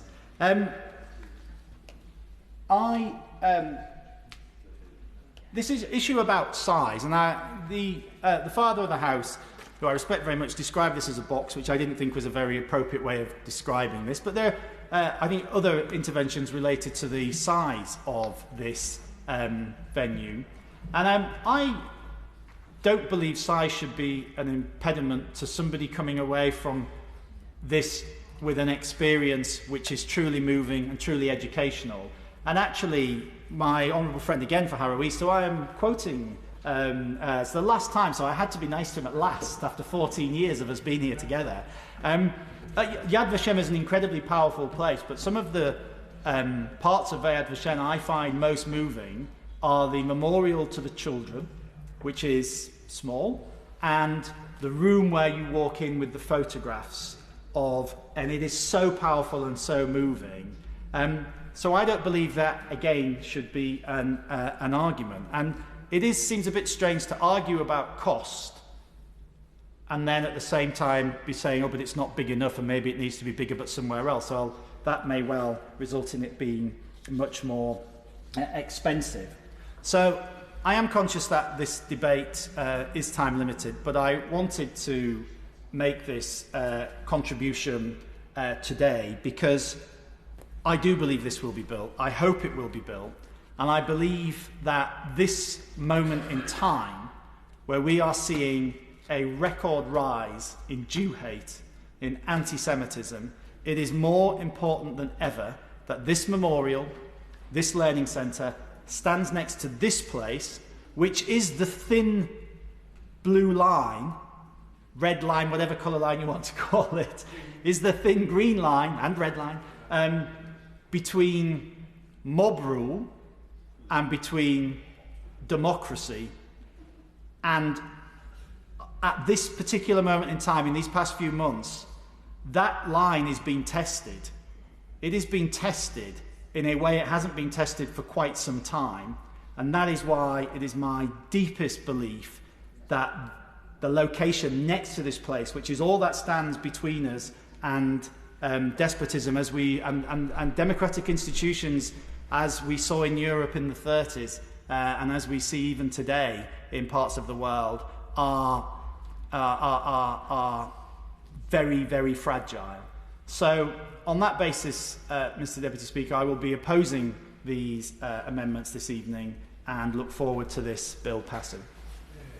As you know, everything must conclude by 6 minutes past 7, and I want to give at least 8 to 10 minutes for the front benches to be able to contribute. So rather than imposing a time limit, if I could ask people to sort of look round about the 10-minute mark, then that will give everybody an opportunity. And of course, Sir Peter gets 2 minutes right at the very end. Sir Michael Ellis. Well, thank you very much indeed, Mr Chairman. And it's a great pleasure to follow my honourable friend from Brigg and Goole, and if it is his last speech in this place, and representing that constituency, can I say that he does it proud. He does his constituency proud, and he has done his constituency proud, and the House and his party are proud, and his service to this House is known to all, and his eloquence is known to all. So I congratulate him on that. And I'd like to start by addressing some of the points that have been made during the course of this debate, and perhaps putting to rest some of the suggestions that have been posited. The one is that this bill is in some way being steamrolled. Well, I could hardly suggest that that is anything other than a flight of fancy. In fact, this measure is one that has taken many, many years. I think from its earliest formations, close to a decade. And it's not quite reached the Dickensian Jarndyce and Jarndyce level of bureaucracy and contemplation. But I don't think it would be accurate to claim that it has in any way been steamrolled. Nor do I think it is in any way appropriate to say that security concerns, legitimate though they may be, are a good reason to countenance removing this important centre to another location. In fact, We must stand up against the thugs and the violence and the vandals. We in this House are a thin green line, and hopefully not that thin. Hopefully we represent the vast majority of people who defy those who would vandalise Holocaust memorials, who hold in contempt those who would disgrace themselves, the freedoms and democracy and ancient history of this country, by vandalising the memorial to the dead. Not only is it a wickedness and a blasphemy to those who have fallen, but it is a type of fascism that is a disgrace to those who perform it. And we must stand up against it. And we must say, I'm not going to refuse to build a location of historic importance in a particular site because some criminals may choose to graffiti it.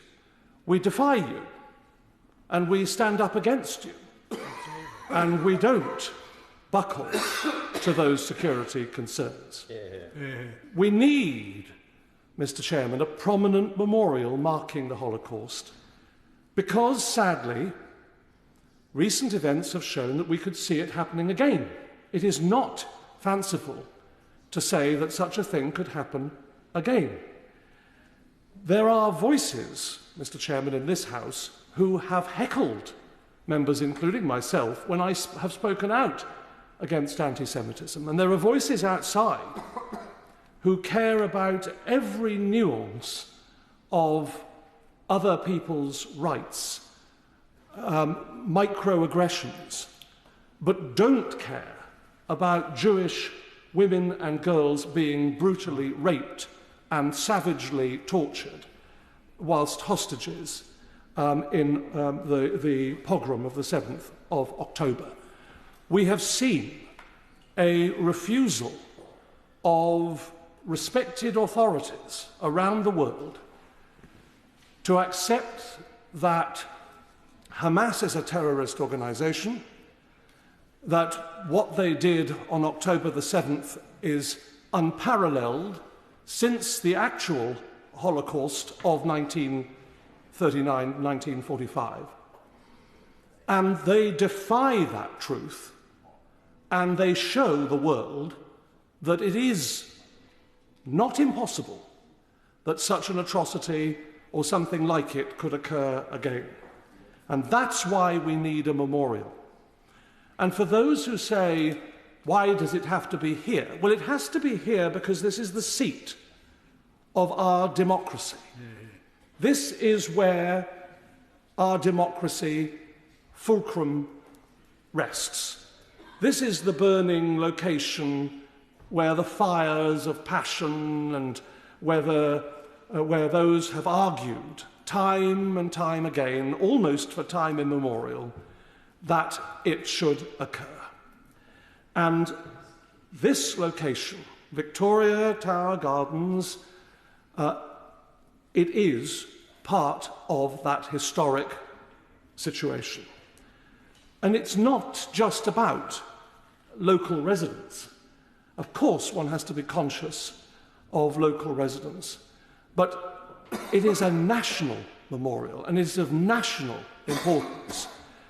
And frankly, when protesters come here to this location every week on a myriad of topics, they come here because they know that this is where the action is. This is where democracy lies. This is where people meet to make decisions about the future.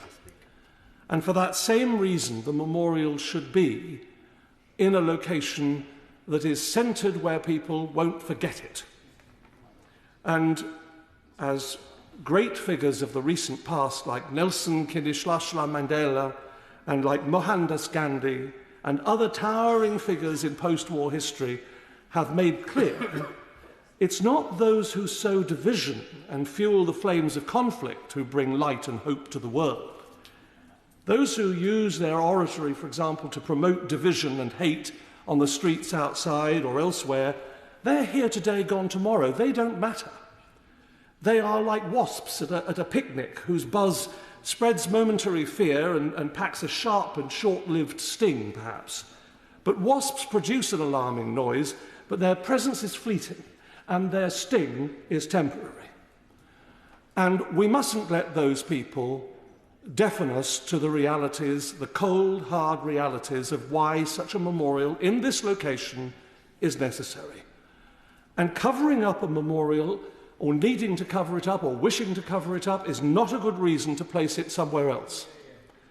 The spreading of hate, the poison of sectarian hatred, the language of conflict, the vitriol of division may easily arouse the weak-minded and the ignorant and the mob, and always have done, and always will do. The Twitter warriors, the anonymous, the fascist apologists, but the forces of light have always been stronger than the forces of darkness.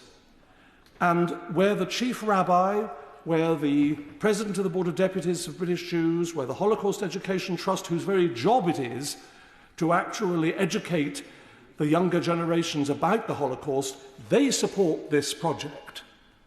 That, I think, is telling.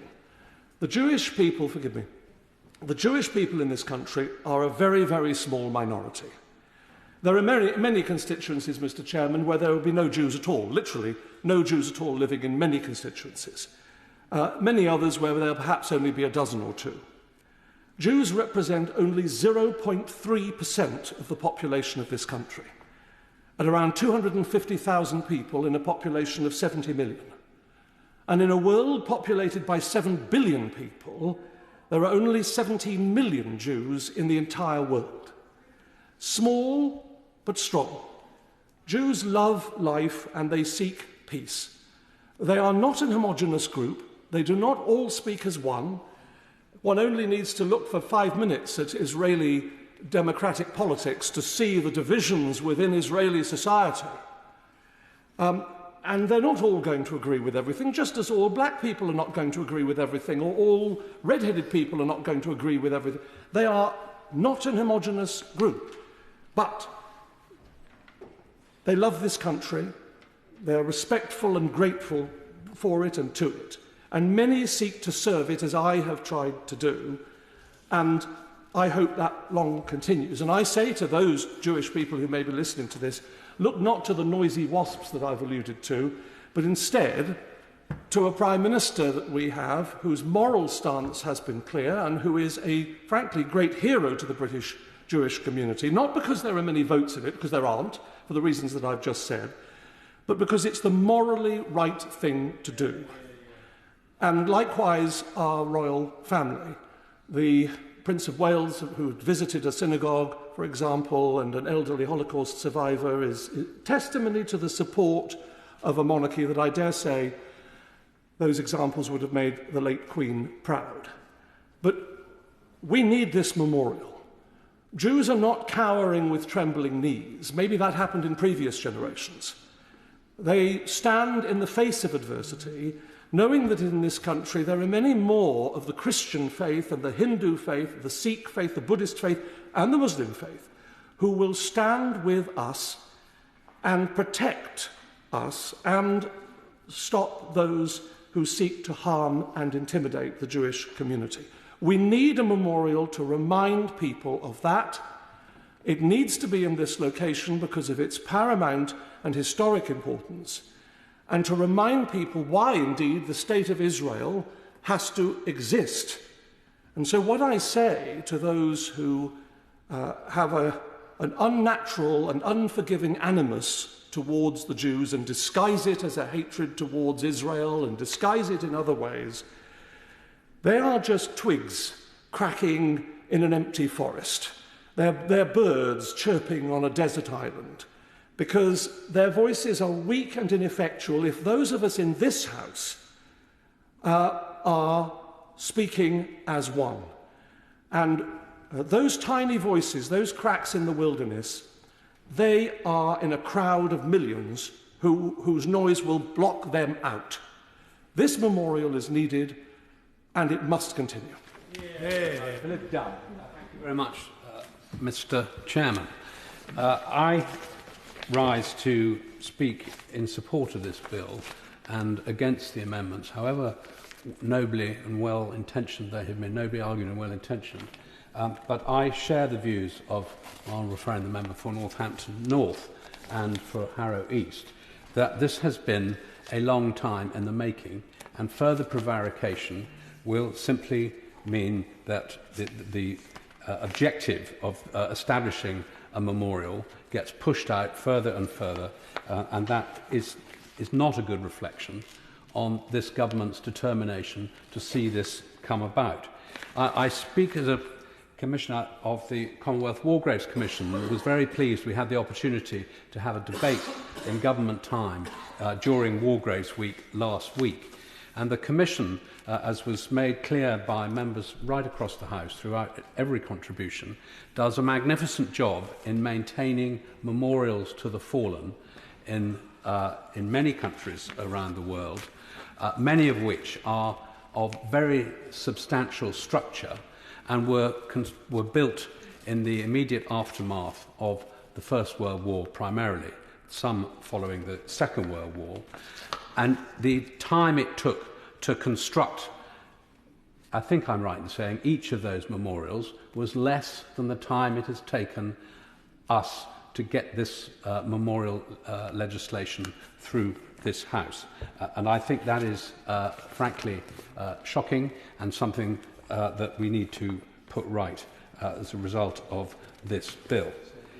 I visited many of the Commonwealth War Graves memorials, and I have also visited, like other members have said, some of the Holocaust memorials, particularly notably in Berlin.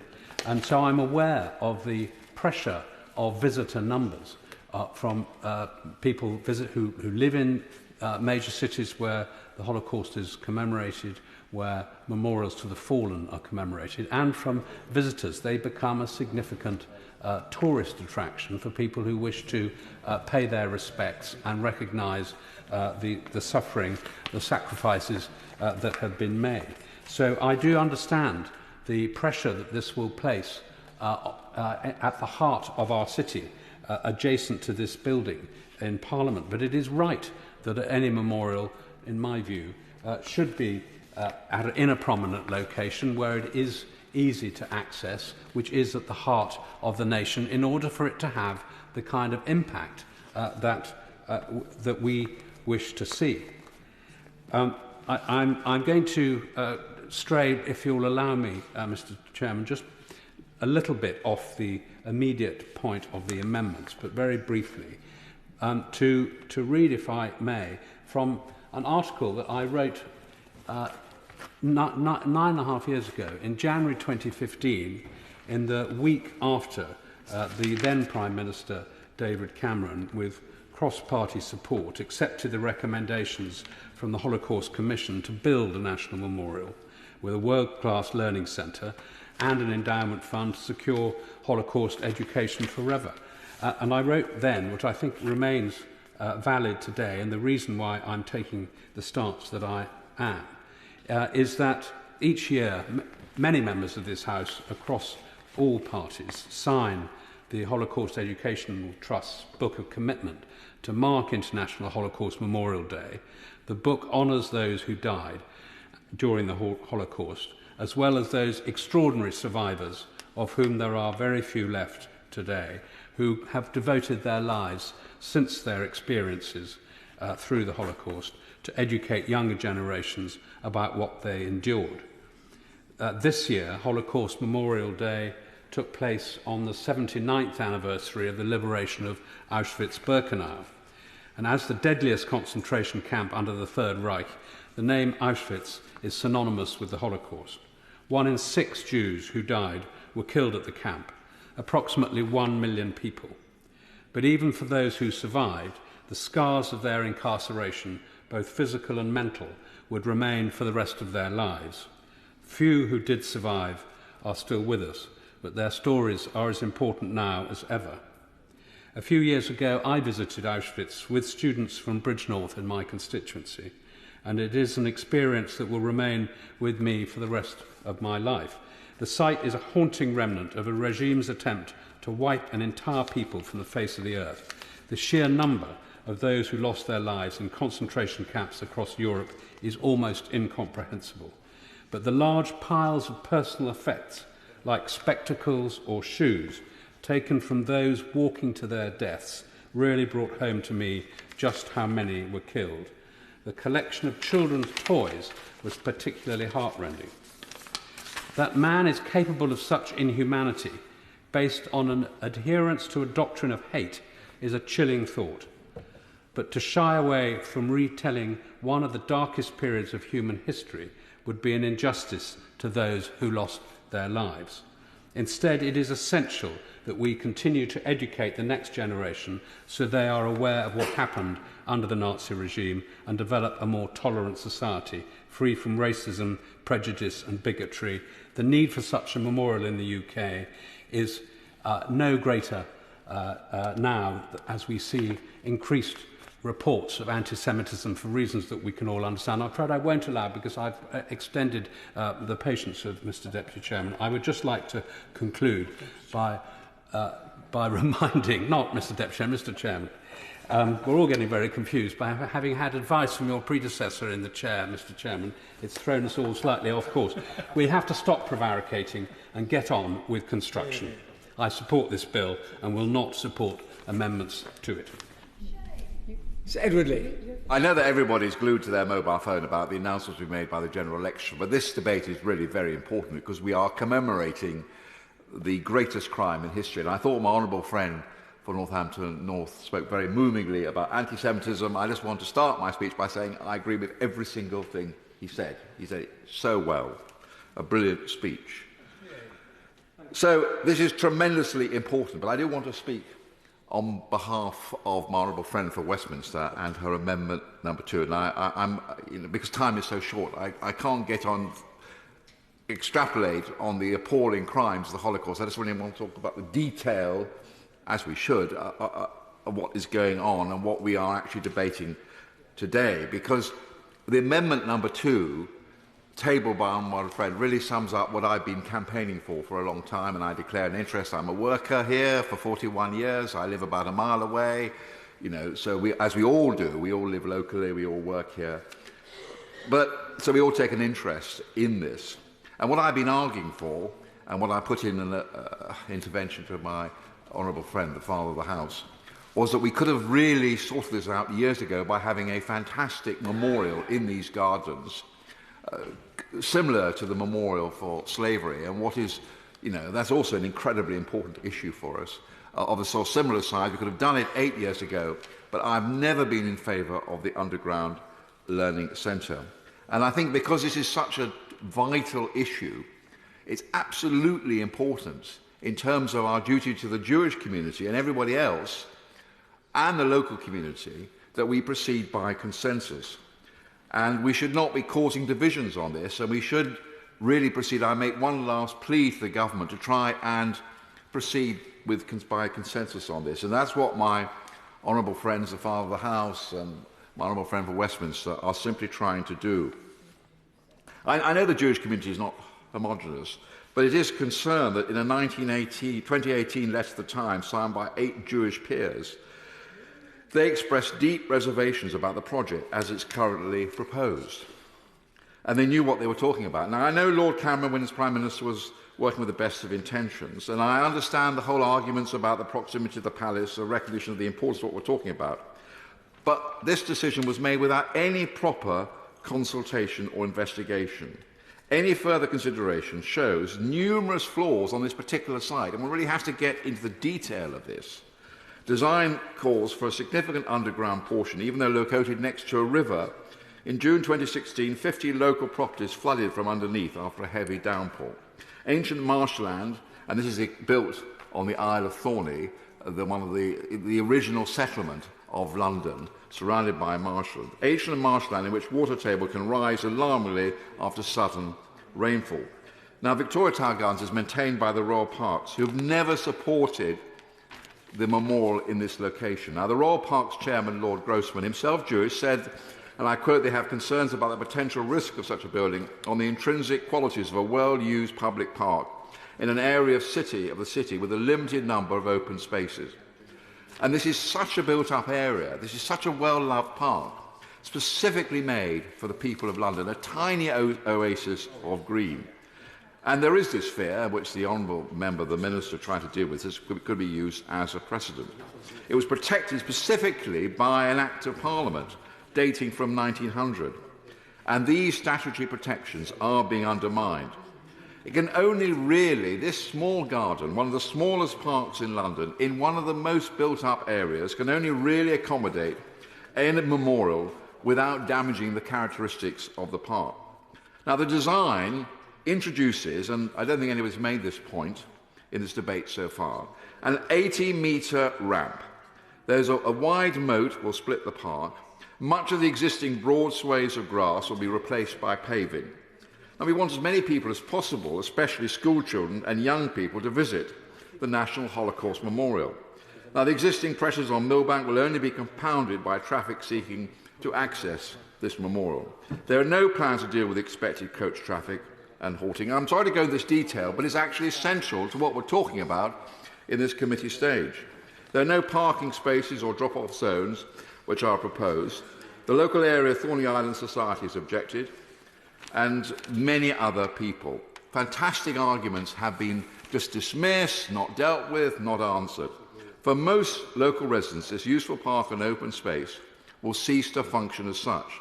Many ordinary users of a neighbourhood park, especially this neighbourhood park, especially related to dogs, would be totally inappropriate if a Holocaust memorial is now the focal point. Now, and also I want to make the point, I'm on the board with you, Mr. Chairman. The restoration and renewal of the Palace of Westminster is an ongoing project. We're still debating. Victoria Tower Gardens could play a central role in works related to the palace, and undoubtedly some part of the park will have to be taken for that. And we need more flexibility in the way that this costs of this have just risen exponentially. Taking up a large space for the Holocaust Memorial will limit the range of action for renovating the palace. And we're now talking on our board of Restoration Renewal about having a new visitor entrance from the park. And this is again not being considered. Now, most impactful Holocaust memorials in the world, like the one in Washington, like the one in Berlin, like the one in Israel, all of which are visited, are enormous. They take a space far bigger than this chamber we're sitting in on many levels. And as my honourable friend for North Lincolnshire made clear, you have to tell the story bit by bit. You move from room to room. You understand how hate built up. We need to have a proper museum, a proper Holocaust memorial, similar to the one in Berlin and in Washington, where the whole story can be told. And I don't think that this small underground learning centre will in any way address this point. So I really end on this point because I know that time is very precious. And I thought that the Father of the House, in his very closing remarks, really summed it up. This proposal is too big for this small park, but it's too small for the gravity of the issues that we are addressing. Very much. As I said, the conclusion of the debate is at 7:06, so there is clearly a bit more time, so perhaps time to take interventions and all that. So, Kirsten Oswald. Much, Chair, and it's a pleasure to speak here today on behalf of the SNP. Perhaps slightly unexpected for some that I am standing here, but I think that anyone who is aware of the areas of interest which I pursue here would perhaps be slightly less surprised. I'm going to go through some of the amendments and new clauses and share some of the things that I think are perhaps worth pulling out. I think that the comments which have been made so far have been, I think, profoundly helpful in trying to tease out some of the details. The Honourable Member for Worthington West, I think, spoke very well about the importance of education. I think that that's really the very key point of Amendment 6, and it's something that I've spoken of often in here, the necessity of having a focus on education and making sure that the testimony of survivors is captured in a way that is going to make sure it's available to generations who come after us. And whether that's through initiatives like Vision Schools Scotland, whether it's work of organisations like the Anne Frank Trust or indeed the Holocaust Education Trust. We can see the impact of education, and I think the necessity of marrying up education with a memorial seems to me to be a profoundly helpful idea. We're not going to be able to take the lessons of the past that we talk about so easily if we don't make concrete efforts to make it a reality when we say that we never want to see that again. I think that the Honourable Gentleman for Carlisle in his Amendment 1 is making a reasonable point, that it would be sensible to be sure that the costs are properly accounted for and that there is an appropriate level of control there. I think that that is a key point, but this is an ambitious project, and it's rightly an ambitious project. So I think that his amendment is an interesting one, and his point also about the potential private donations is interesting in terms of making sure that there is the ability for the project to move forward in an appropriately ambitious way. I'm sure that the Minister will share further information on all of that. Moving on to Amendments 2, 3 and 5, the Honourable Lady who represents the cities of London and Westminster spoke, I thought, very powerfully about her local community as well as the Jewish community, and how all of these things come together is very important. She spoke very passionately and sincerely about her desire to see a consultation, and I understand why she's so concerned about that. My own personal concern is perhaps that also means that more time would elapse, and that's something that is weighing upon me slightly. I did think that the amendments that she'd laid down did make sense. She was looking to add some clarity to the specifics, where restrictions might be removed in terms of the land. I thought the Minister was helpful in trying to clarify some of that.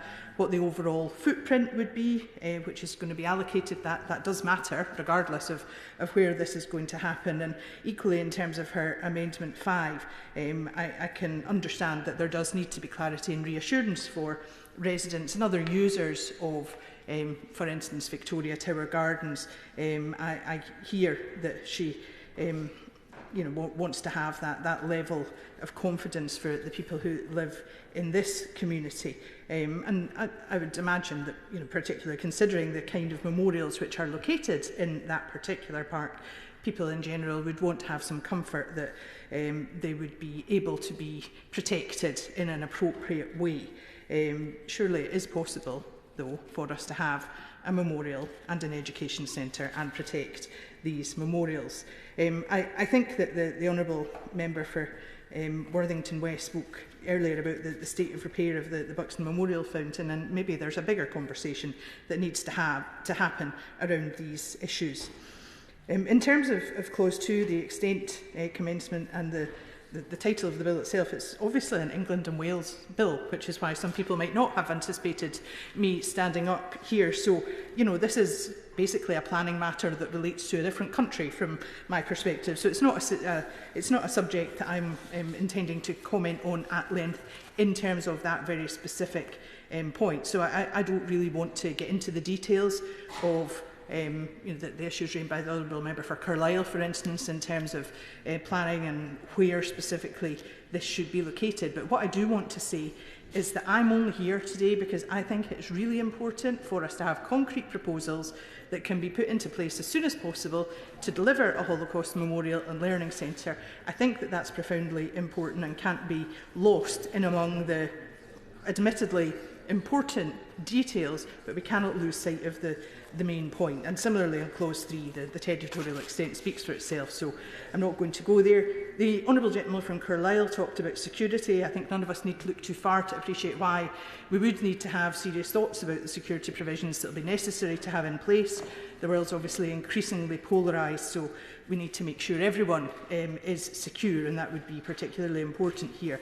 I did wonder if the new clause was flexible enough to allow for measures necessary, which would surely change as times change, to be amended without undue delay. but the Honourable Member no doubt has thought of that as he's put things together. I'm sure other members have the same concerns I do about the spikes in hate crime, including the frightening spike in anti-Semitic incidents, and we know that regrettably these spikes have happened in the past too. So whatever we would be looking at in terms of security arrangements, they need to be able to cope with changeable times, and that needs to be a consideration. And in terms of new clause 2, which the Honourable Lady for the Cities of London and Westminster laid down, I think my point again is that we've been down this road for some time. Will the measures that she is proposing there cause further delay? Of course, some people might say it's not appropriate to rush in. Of course it wouldn't be, but I don't think anyone could reasonably accuse this project of having been dealt with in a rush. We've been round this road many times. And by all means, and I say this as a Scottish MP who has no jurisdiction in this particular geographical area, it's really important. So by all means have further consideration, but can we just get on with it? Thank you. Pennycook. Thank you, Mr. Chairman. I rise to offer some brief remarks in relation to a number of the amendments tabled for consideration this afternoon. However, I begin by restating the opposition's support for the construction of a National Holocaust Memorial and Learning Centre in Victoria Tower Gardens. Given that this simple three-clause bill does nothing more than remove pre-existing legislative impediments that exist to the siting of such a memorial and centre in that location, and make provision for and in connection with expenditure related to its establishment, we have not felt the need to table any amendments to it today. It is our sincere hope, not least given the amount of time that has now passed since the idea was first proposed in 2015, that this bill completes its remaining stages and receives royal assent as speedily as possible so that the necessary planning application can be considered. Turning to the amendments themselves, starting with new clause 2 in the name of the member for Cities of London and Westminster. We appreciate fully that while we are united as a House in our commitment to establish a National Holocaust Memorial and a related world-class learning centre, there are differing and sincerely held views about the appropriateness of Victoria Tower Gardens as the location for it. In some cases, the objection extends only to the siting of the learning centre in that location, in others both to the centre and the memorial itself. Let me be clear, we believe there are valid criticisms to be made about the adequacy of historical consultation. The Select Committee is right to highlight that a full consultation at the site selection stage would not only have lent more legitimacy to the final site decision, but would also have identified much earlier the constraint that Clause 2 of the bill seeks to remove, thereby potentially avoiding much of the delay that has occurred as a result of its late identification, a point well made by the Honourable Member for Carlisle. That said, Mr. Chairman, we do not believe it would be appropriate to amend this bill, which, as the House knows, does not itself mandate the use of any particular location, with a view to using it as a means of reconsidering the location determined upon by the UK Holocaust Memorial Foundation and confirmed by the Government in 2016. Honourable members from across the House may disagree with it, but Victoria Tower Gardens has been identified as the preferred location for 8 years. That decision has been the subject of considerable scrutiny through the planning process, and in our view, any attempt to reopen it risks significant further delay to the construction of the memorial. That would be unacceptable. The bill itself will obviously not authorise the construction of the Memorial and Learning Centre in Victoria Tower Gardens. That authorisation must come via the planning process. It is through the submission of a new planning application to Westminster City Council, and it is my understanding that it must be a new permission given the various policy changes that have happened in the 5 years since the initial application was substituted. It will be that process during which the appropriateness of the preferred site for the scheme will be tested once again, and the arguments for and against any development revisited. In the event that the new application was called in by the Secretary of State for decision, the Planning Inspectorate would have to undertake another public inquiry, considering all representations of support or opposition, as well as the relevant local plan, government policy and guidance, and any other matters it judges that are material to the case in order to make a recommendation. We do not believe this bill should be used to reopen the final site decision and hinder the ability of the promoter to submit a new planning application along those lines to Westminster City Council for consideration. That would be the effect of new clause 2, and for that reason, Mr. Chairman, we would not support it if it were pressed to a vote. The scrutiny provided for by the planning process will likewise apply to the precise plans that will be submitted to the local authority and any specific conditions that might be required, including those touched upon by Amendments 3 and 5, namely the footprint of the memorial and centre and the impact of it on other memorials in the gardens. We therefore do not believe either amendment is necessary. The planning process will also necessarily have to consider security arrangements. The Select Committee were right in their report to raise site security as a concern, and there's no question that security measures need to be re-examined in the light of how the threat picture has changed since the previous planning application was considered 5 years ago. However, we do not believe new Clause 1, in the name of the member for Carlisle, is either appropriate or necessary. First, we have concerns about the implications of putting details of sensitive security measures relating to the site in the public domain and specifying them in regulations, as the clause proposes, a concern echoed by the Planning Inspectorate in their April 2021 report. Second, we fear the effect of this new clause would be to duplicate processes that have been and will be undertaken by the local authority or the Planning Inspectorate in the event the application were called in. For these reasons, we will not be able to support new Clause 1 if it is pressed to a division. I will happily give way. I think there are two sides to this, one of which we will accept he's speaking about sensibly, which is you don't make all details of security available in public. The second is whether necessary security arrangements will inhibit the use of the park by local residents, by children, by people using the park as they are now. Government continually gives an assurance that that won't be interrupted. Everybody believes it will be, and that's why this clause is there and important to be debated and, if necessary, voted on. And I hope that the honourable gentleman will agree with us that it's the impact on the users of the park which is the thing that matters for the purpose of this bill. That House for his intervention. I certainly agree that that is one of many considerations that need to be taken into account when determining the application.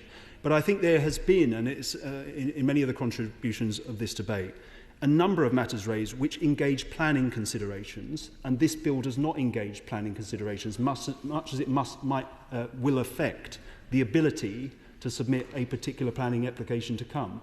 But those are matters that the local authority should rightly deal with, and the Planning Inspectorate if called in by the Secretary of State.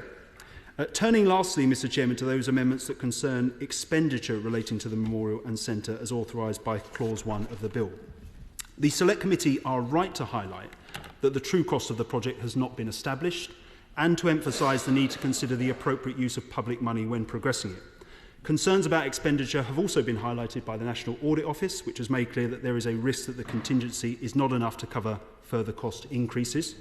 And perhaps most worryingly, the Government's own Infrastructure and Projects Authority has red-rated this project. In other words, the Government itself are clear that as things stand, and I quote here from the definition associated with a red rating, successful delivery of the project appears to be unachievable, and that it may, to quote further from that definition, need rescoping and or its overall viability reassessed.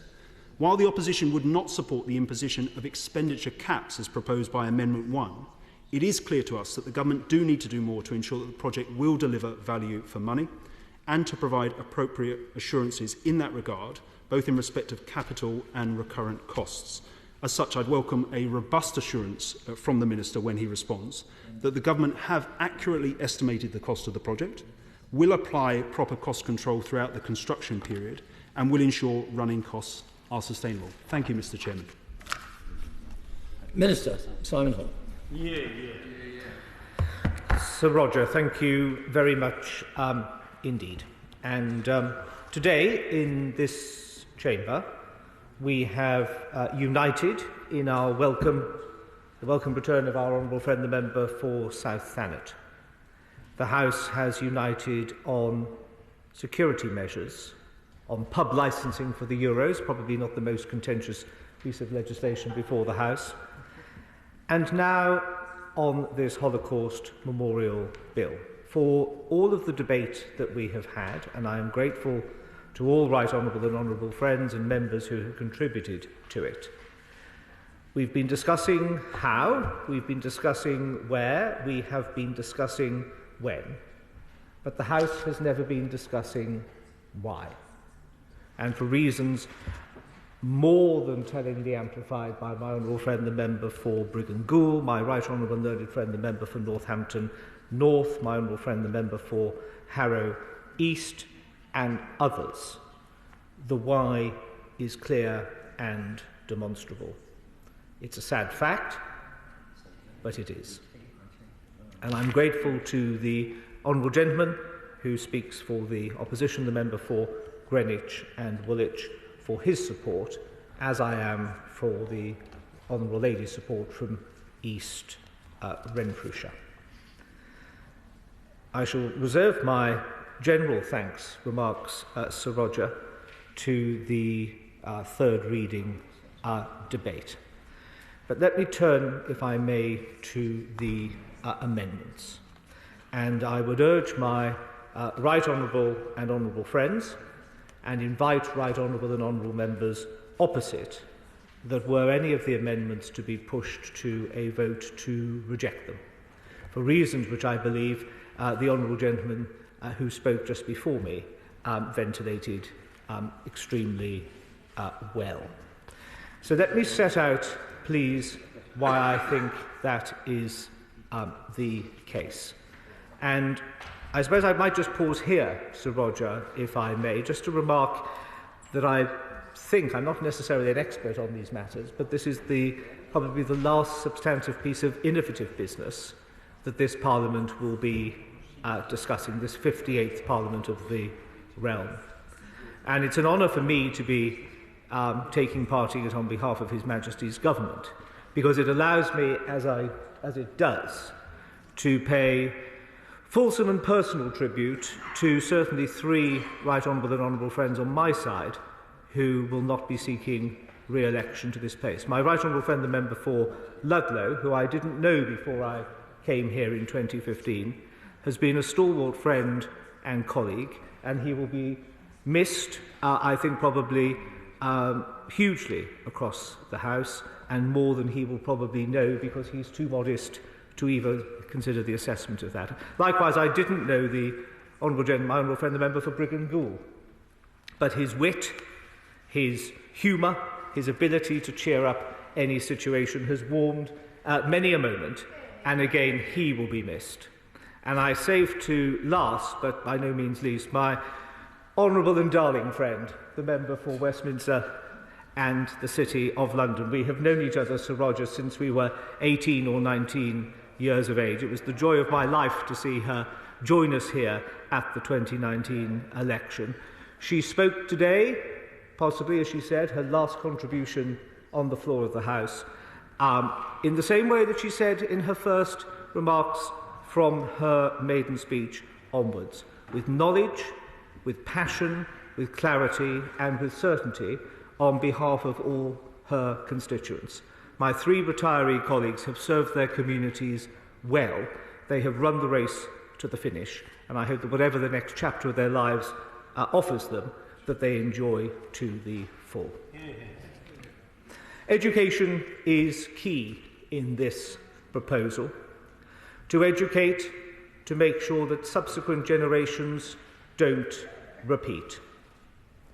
That is why we think it is so important, as so many members, but particularly my honourable friend for Brigg and Goole noted, the juxtaposition, the symbolic juxtaposition of the memorial and the learning centre to this place. The emotional and romantic intertwining of parliaments and freedom and democracy, and how dimmed those lights were during the period of the Holocaust. Many have mentioned, and rightly so, the issue of security. It is a key part. The honourable gentleman for Greenwich and Woolwich is right. It would, I would suggest to my honourable friend, the member for Carlisle, not be sensible or prudent to put into the public domain either the security assessment or indeed the remedies for what that assessment had thrown up. Slightly analogous, Sir Roger, to having a burglar alarm installed in one's own home and then posting on social media the deactivation code. So I will resist that amendment, but the issue to which my honourable friend for Carlisle speaks, as have others, is key. The security of those who work in the centre, the security of those who visit, the security of those who are merely walking past, and crucially, as my honourable friend for the City of London, Westminster referenced, and my right honourable friend, the member for Gainsborough, the security of those who are just using the park as a park. Their security, their peace of mind is paramount. But I think the overriding point, which cancels out the argument, well, we can't have it at Victoria Tower Gardens because of security, fundamentally undermines one of the key tenets that supports its proposition. Because given the issues, both surrounding the Holocaust and the fairly fluid and dynamic situation in the Middle East, security for this sort of installation is always going to be an issue. It would be an issue were it to be located at the Imperial War Museum. Security would be an issue if it was located in the middle of Hyde Park. It would be a security issue if it was situated on the third floor of Harrow's. It would always be a security issue, Sir Roger. And that is why the security issue is, of course, important. But I take entirely the point, and I echo it from the dispatch box. If security concerns, if the fear of the mob, if the fear of those who seek to disrupt and intimidate suddenly becomes the trump card that is used to determine where and how we will locate a facility such as this, then the mob has won. And we might as well all just pack up and go home now whilst raising the white flag.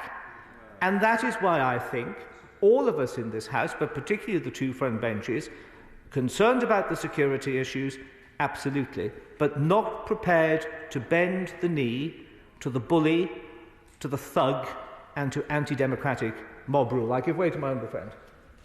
I doubt my honourable friend intends to be the first to accuse me of having a white flag on anything. I would put to him this. Government said that the use of the park would not be interfered with by its proposal. Were there to be just a memorial there, that might be true. To have a memorial and a learning centre, and to try to bring in 500,000 people a year, when we know now that there are greater threats. We've had the Parliamentary bookshop barricaded. We've had, as I say, the memorial in Hyde Park covered over. Can government say that the use of the park will not be interfered with the present plans? Where's their assessment? Who knows about it? And is it true? Well, let me say to my honourable friend, there is no reason for use of the park to be disrupted. But I'm afraid he slightly, I think, undermined his argument because he referred to the memorial at Hyde Park having to be secured. We have had in the past to secure the statue of Sir Winston Churchill. We have had to safeguard the security of the cenotaph. No learning centres attached to those, Sir Roger, merely standing as memorials. And so he said at the start of his intervention that he thought that the memorial would not come under attack, for want of a better phrase, or requiring security measures. It was only because the learning centre was attached to it.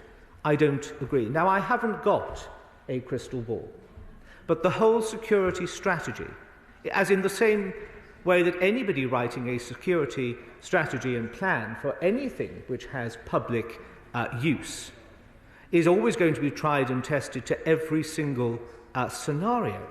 Of course it is, and that is right. And it would respond to any scenario thrown up. I would love to be able to give a guarantee that 24/7 unfettered access 365 would be given to the park, but if there's in the middle of some heavy protest or something and the advice of the police something is closed in the same way that they will close a road or a shop or a facility, then it would be folly, I would suggest, to ignore that advice. Of course I'll give way. This is where we're sitting is an armed fortress. You cannot go anywhere without seeing policemen with submachine guns. This park has always been completely open. There is absolutely no security. Every gate is completely open. There are no security guards, no wardens. On behalf of the local community, can the government assure the local public that this park will remain completely open in the way that it always has done, and they can wander in and out of this green space? Well, my honourable friend raises, Sir Roger, a valid point. That is absolutely at the kernel of the plans upon which this vision rests. It is, of course, a planning matter, and I am not the minister responsible for the planning process. It is a planning matter to be looked at. So, as I say, I think I've said all that I could say with regards to that. One or two things I'd just like to correct. There was an alternative sites review. The comparisons were published, and the Imperial War Museum was included in that analysis process. The square footage of the development represents just 7.58% of the overall surface area of the park. The park is 18,848 square metres. The development represents 1,492, and that includes the memorial. Issues relating to air quality, traffic management, changes in policy, water table, and others are in the purview of my honourable friend, the member for North East Derbyshire, the Minister of State at DLUC, who is the planning minister regarding these matters. It is, Sir Roger, I would suggest, worthwhile just quoting, if I may, an extract from the inspector's report.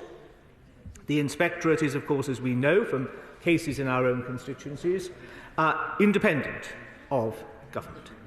But the inspector said, and I quote, "The development of the UK HMLC proposals since the publication of the HMCS report have been very thorough. This has involved site selection, a public architectural competition, and after initial selection, a public architectural competition, and after initial selection, a very detailed preparation of the proposals and their presentation with formal public consideration by Westminster City Council, and ultimately the more detailed evidence presented before the inquiry." So I concur with my honourable and learned friend, the member for Northampton North, to describe this process as being sort of flimsy, or government and others seeking to railroad a proposal through within 5 or 10 minutes of it being the idea in somebody's mind, I do think stretches the definition. Would he just forgive me, because I do want to make this important point, knowing as I do the seriousness with regards he takes the Buxton Memorial, and I don't want to stray too much onto the planning issues, but he will know, and the House will know, Sir Roger, that the Buxton Memorial is, of course, listed. And as a result of being a listed structure, that listing makes it a material planning consideration when any new proposal to set something alongside it is taken into consideration. And the design and the layout is entirely set in order to ensure that the memorial is subservient to the Buxton Memorial, given both its heritage and listed status. I give way to my honourable friend. I want to dispute what the Minister has just said, but previously, when he was quoting the inspector did not see the comparison between the top 3 sites of the consultants and the light bulb moment when a letter from someone involved wrote to a member of the government saying, "Have you thought about Victoria Tower Gardens for the memorial, not for the learning centre as well?" The inspector didn't see that. I've not seen it. The minister's not seen it. It didn't happen. The planning inspector did the work which statute places upon them to allow them to make a clear recommendation back to government on how this application should be determined. The inspector saw all documentation which was germane to that appeal process, and of course could have called for additional documentation if they so wished. So I say very gently and respectfully to my honourable friend, the member for Worthing West, I appreciate he doesn't like the outcome of this process, and I appreciate he never will.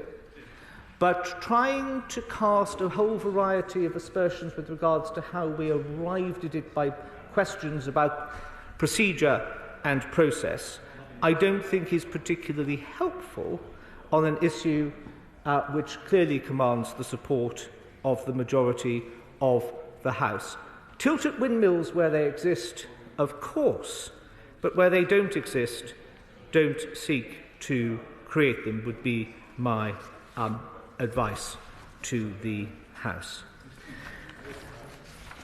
Let me, if I may, Sir Roger, make a little progress. I want to reiterate what I said in the intervention from my honourable friend, the member for the City of London and Westminster. The setting aside of the relevant section of the 1900 Act is necessary to bring forward the potential, in land use terms, in planning terms, the proposal which will eventually be before us. It does not, and let me say that again, it does not establish a precedent. It does not establish a precedent for any public body. It does not establish a precedent for any government department, nor does it create a precedent which can be relied upon in law, at judicial review or elsewhere, for private sector developers or joint venture partners with the public sector to base their argument on, well, this portion of Victoria Tower Gardens was allowed for this purpose, therefore we have opened up a Pandora's box. Or to mix my analogies, this does not create a Trojan horse either. So it's not a Trojan horse bearing a Pandora's box. Any application would need to be judged on its merits, but I want to make that abundantly clear because I know it's an important point for my honourable friend, as I know it's an important point for others in the House. A lot of question has been raised with regards to cost, not necessarily an issue per se for this bill. Now, I am not going to test the patience of the House by saying that the public sector is the most tried and tested and reliable letter of contracts, contract managers, everything seems to overrun. And I would say politely to the House that, of course, costs have gone up over the last 9 years since this idea was first mooted. And, of course, costs will go up still further the longer we delay. May I make two philosophical points, Sir Roger? Whoever is monitoring the delivery and the budget management on this will, of course, with due and proper cognizance to the public finances, be as resolute as they can be to ensure proper contractual obligations are followed and that budgets are met, not exceeded. One would expect to see a contingency on something like this, and indeed those costs will ebb and flow as the cost of both materials I will in a moment. When the cost of materials rise and fall, when the cost of labour changes and the like. Of course I could vote my own friend. Grateful to the Minister for giving way. Did he not, though, share my concerns? It was 50 million in 2015. It's now estimated at 138 million. He has, himself has already said that it's likely to go even further. Are we really writing a blank cheque for this scheme? Minister. Thank you. I mean, my honourable friend is right, and I will thank him properly at third reading. But can I just put on record in committee stage my thanks to him for the work that he did chairing the select committee that looked into all of this. They did a thorough piece of work, and I'm hugely grateful to him and colleagues who gave up so much of their time. Yes, costs have gone up, and as I say, as somebody who spent some considerable time looking at sort of development costs in the private sector, sometimes you look at things in the public sector and say, how on earth has this arrived at, have they arrived at this particular figure? But the National Audit, I'm pretty certain the Public Accounts Committee and others will keep a very clear view on that, and they are right to do so. And I say this to my honourable friend, to commemorate and memorialise such a horrible period in our world's history, to ensure that education can be provided, that the mistakes of the past are hopefully not repeated in the future. And I don't make this point to be flippant. What cost can we put on that, given the scale and the seriousness of the task that we have in front of us? Of course, I'll give away. I thank my honourable friend for giving way. And clearly he will be aware that when the original proposals were put forward back in 2015, 2016, of course the design of the memorial and the Education Learning Centre was not considered at the time. So the budget that was set then, before the design work was being done, was clearly going to be inadequate for the type of facility that we're talking about. So given we are in those circumstances, and he's right that obviously what will need to happen is a clear position on keeping to costs and keeping to the contract prices.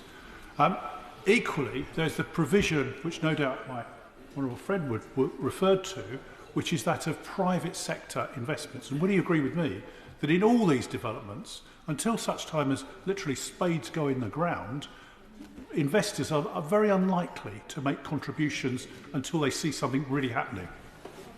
Well, I think in broad terms, my honourable friend for Harrow East is absolutely right in how he sets out how these things will work. Just again on the subject, and I'm grateful to him for making it in the way that he did. Reference was made about some astronomical sum of money which has already been spent. I think I heard the figure £40 million. £18 million has already been spent, and I have checked with my officials, as I didn't recognise the £40 million figure when it was uttered, I think by my honourable friend from Worthing West, although I could be wrong, and nobody in the department recognises that figure. Now, if my honourable friend wants to write to me with the details of that, but it is not a figure that we recognise. My honourable friend for Cities of London and Westminster made, I thought, a very important point about setting and environment. Others spoke of the need to have a quiet time to reflect, having visited the education centre.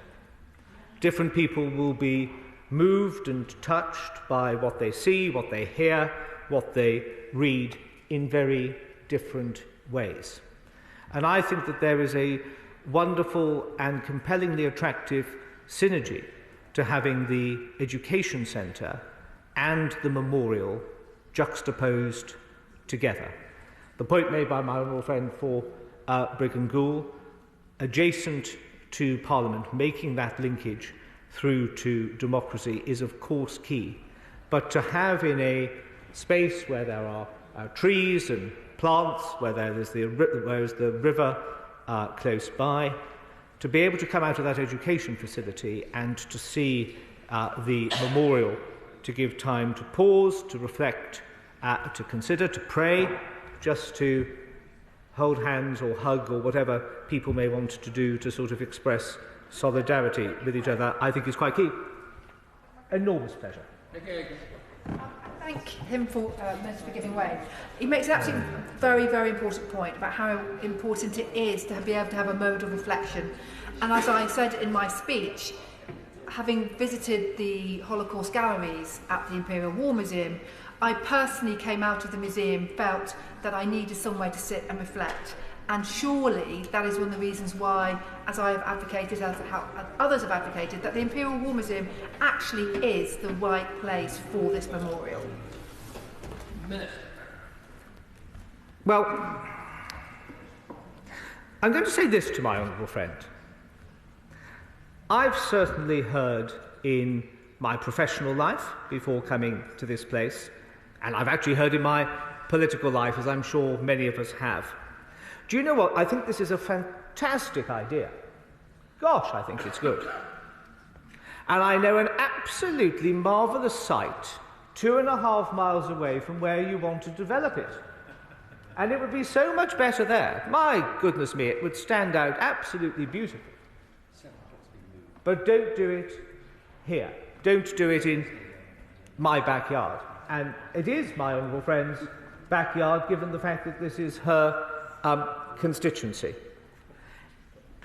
There was, as I said in my earlier remarks, a comparison of sites, and Victoria Tower Gardens was alighted upon. It is, as close as one can get it, to the heart of our democratic function. My honourable friend, the member for Worthing West, in some way which I thought was uncharacteristically Tory. I wish my right honourable friend for North East Somerset had been in his place. I think he would have leapt to his feet as much as anybody of his age can leap to their feet.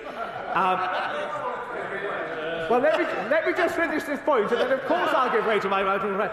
But my honourable friend for Worthing West dismissed, in some Cromwellian way, I say this slightly tongue-in-cheek, the fact that the first bit of our parliamentary democracy, visitors would see, was the House of Peers, as if that was in some way a secondary or second-tier part of our bicameral system. And we'll have no heckling from the SNP, thank you very much indeed.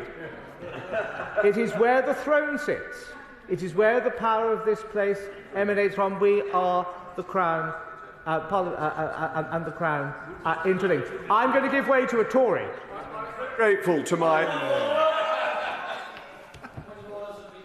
2 minutes left. I hope you're to wind up the debate. I'm grateful to my honourable friend. I just want to point out I was listening to the honourable member, my honourable friend from Worthing West, carefully, and thought he made an absolutely brilliant speech. Minister. Well, I would have thanked my right honourable friend for that intervention, but I don't think I will. My apologies. I thought I had until 7:06 to conclude, and I thought the Father of the House was due to forgive me, in which case I will draw my remarks to a close by urging honourable and right honourable colleagues to oppose the amendments, to move this important proposal through, to provide a suitable memorial and education centre, not to give way to the mob, and to stand up for the very best of what it means to be a British Democrat. Bottomley to wind up the debate. If the figure spent already is 18 million, not 40 million, I accept that from the Minister. I wonder whether it's actually higher than that. If people go on saying it's only 7.5% of the park gardens which we used, when it's 27% or more of the green space, I think those who use the 7.5% figure should revise that and ask who's giving them the advice on that. If people are saying that those who want to protect the gardens are in some way giving way to vandals, we're not. And if people want to put things right, government compare the present proposal with the best alternatives from the consultants and then have a proper consultation on the alternatives before the planning process starts again. I thank the Speaker for the Opposition for saying that there should be a new planning application that should go to the local authority. We'll all agree with that. Does the honourable gentleman wish to move his motion, or does he wish to withdraw it?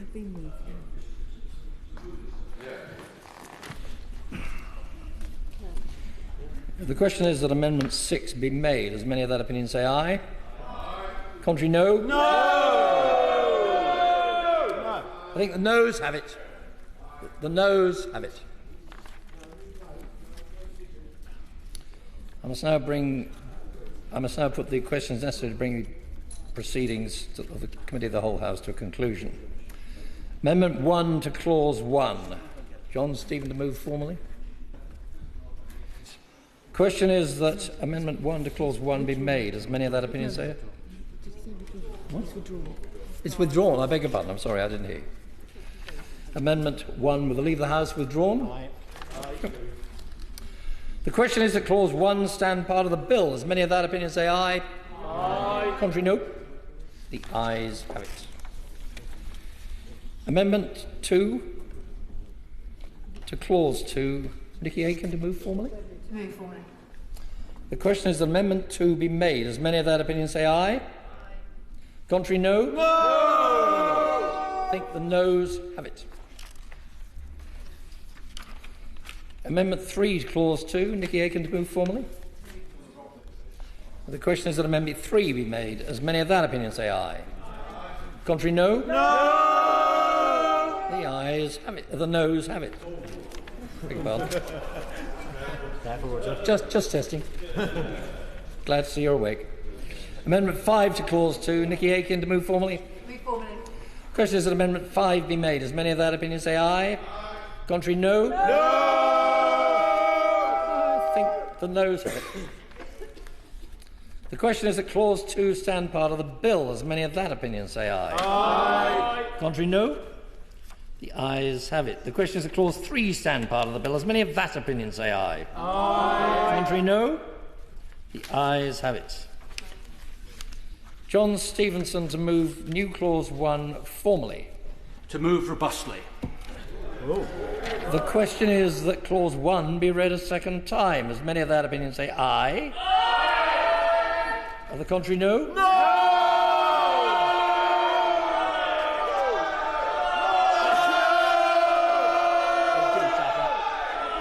Division! Clear the lobbies!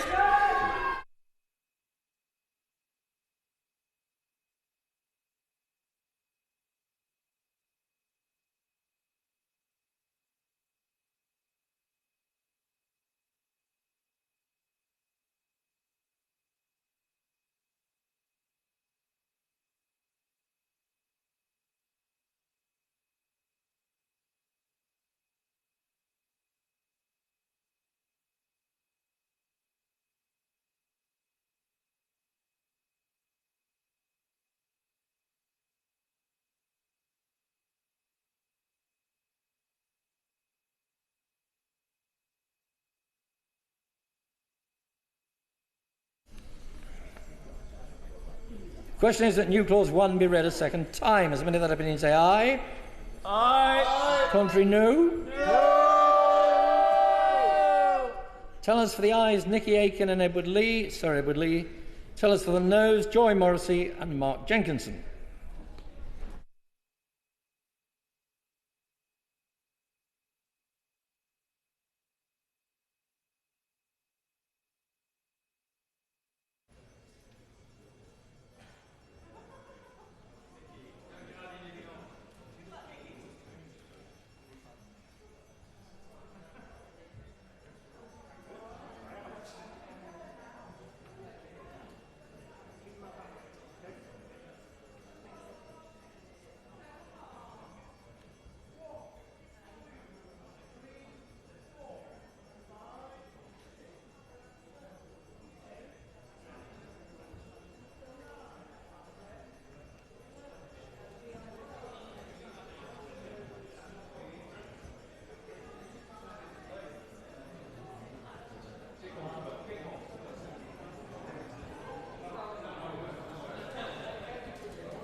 Order, order.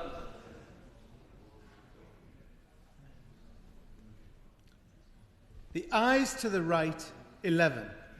The noes to the left, 182.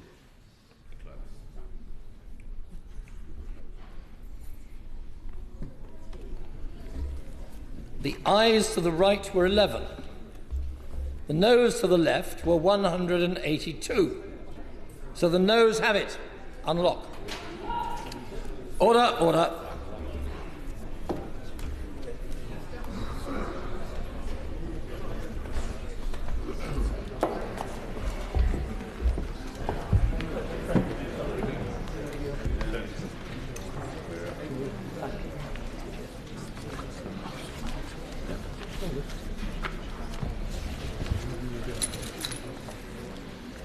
Order. Whip to report. I beg to report the committee has gone through the bill and directed me to report the same without amendment. Third reading. Now.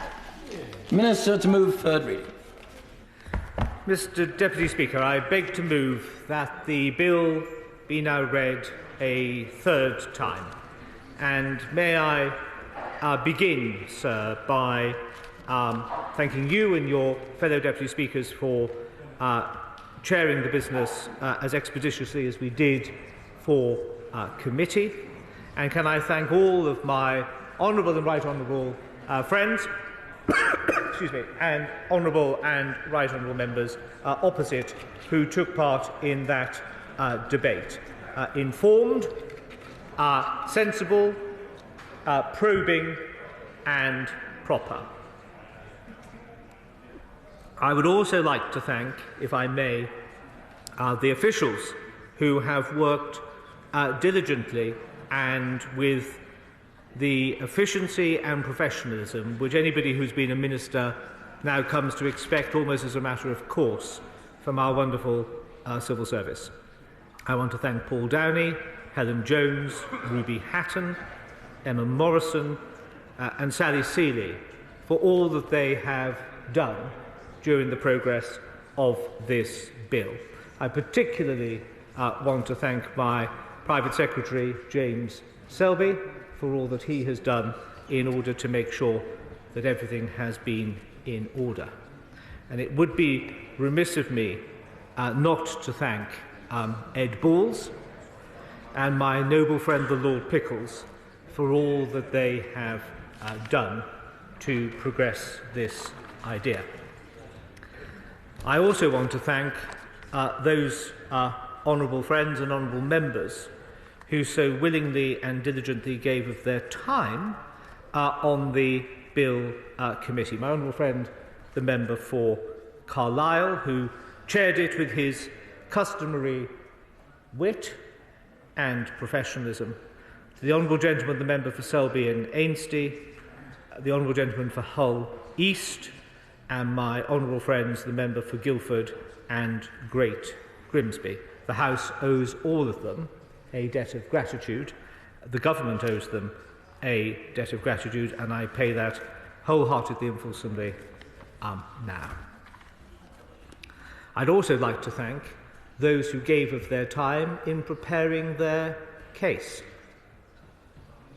Opposed to the proposal, either in whole or in part, but again gave of their time to appear before the committee. And in so doing, Mr Deputy Speaker, to have the right to be heard without fear or favour, to be cross-examined fairly by elected Democrats in this place, is actually what all of this is about. The triumph of good over evil, of light over darkness. That the challenge, as real as it was, that the cloud of Nazism cast over the continent of Europe, and that the horror that they unleashed against people merely because of their faith and their belief, that came so close to extinguishing those precious lights of religious freedom and democratic institutions, of freedom of speech, freedom of association, and freedom of thought. the Holocaust Memorial will stand as a testimony to that, a visible beacon to specific visitors as well as casual passers-by, to cause time to pause and to reflect, to redouble our efforts and make again a solemn and precious vow of never again. And those who make a visit to the education centre, hopefully many of our young, but not exclusively our young, will come away with a renewed determination to learn from the horrors of the past, to understand in some clearer detail the depths that humankind can plummet against members of its own species, and make again that eternal vow of never again, and to learn from the mistakes of the past. And the synergy of the education centre and the memorial, juxtaposed to each other, adjacent to this sovereign democratic parliament, is so important. As is its setting in what is a busy part of the city of Westminster, with bustling traffic, with pedestrians, and as my honourable friend for City of London and Westminster and others said at committee, families and children enjoying the open space provided in central London that is Victoria Tower Gardens. What could be more uplifting than the laughter of children at play? What could be a happier sight than families enjoying leisure time together? And we will reflect, when we think of those scenes, of the families ripped apart by the Holocaust, of the children torn from their parents, from husbands separated from wives, to go into a cattle truck of darkness, not knowing where one was going, why one was going, what in the name of all that is holy was happening, merely because of a sign of faith and a belief in Yahweh. They will all think, I hope, those who visit, as they see children at play and happy families, how many families were destroyed.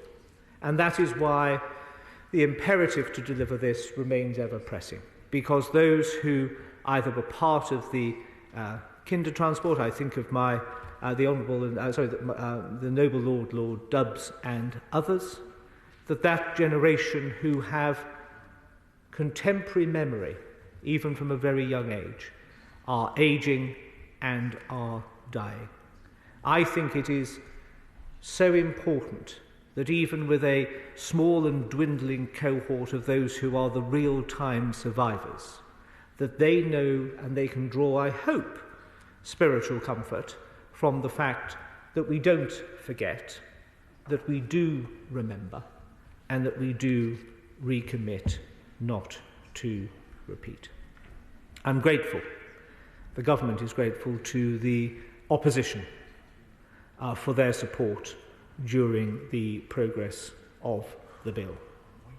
The commitment was first made, as we know, by the then Prime Minister, my noble friend, the Lord Cameron of Chipping Norton, way back in January 2015. It has ebbed and flowed, but throughout those ebbs and flows, it has continued to enjoy cross-party support from the range of political parties in this place and elsewhere, different parts of civic society, and a huge variety of our faith communities. We acknowledge the concerns that those who think that there is a better site, that those who are concerned about the size of Victoria Tower Gardens, of the impact that the development may have on its character, on the precedent that it may create.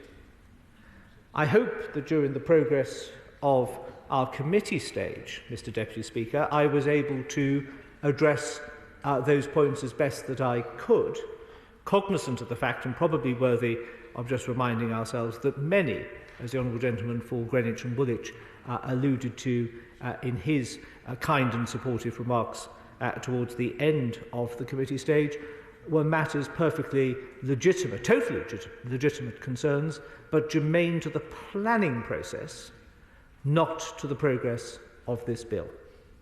And we have been, and I hope the House knows me well enough to take as gospel when I say this, that my honourable friend, the member for North East Derbyshire, who is the Minister of State in the department, and I have meticulously safeguarded the very clear lines of demarcation between progressing this bill through its House of Commons stage and issues relating to planning.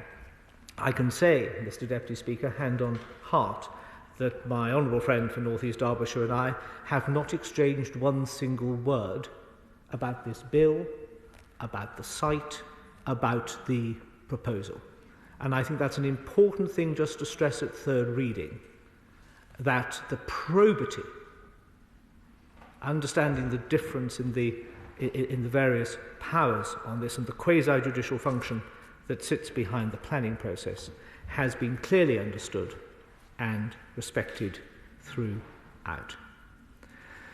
As this is a hybrid bill, the Select Committee heard from petitioners, as I've said, against the bill and raised questions in their report about how Victoria Tower Gardens was chosen. The cost of the project we have discussed, the security implications we, of course, take seriously. And I thank the committee for its report, and I hope that it welcomed my response to it, which was published recently.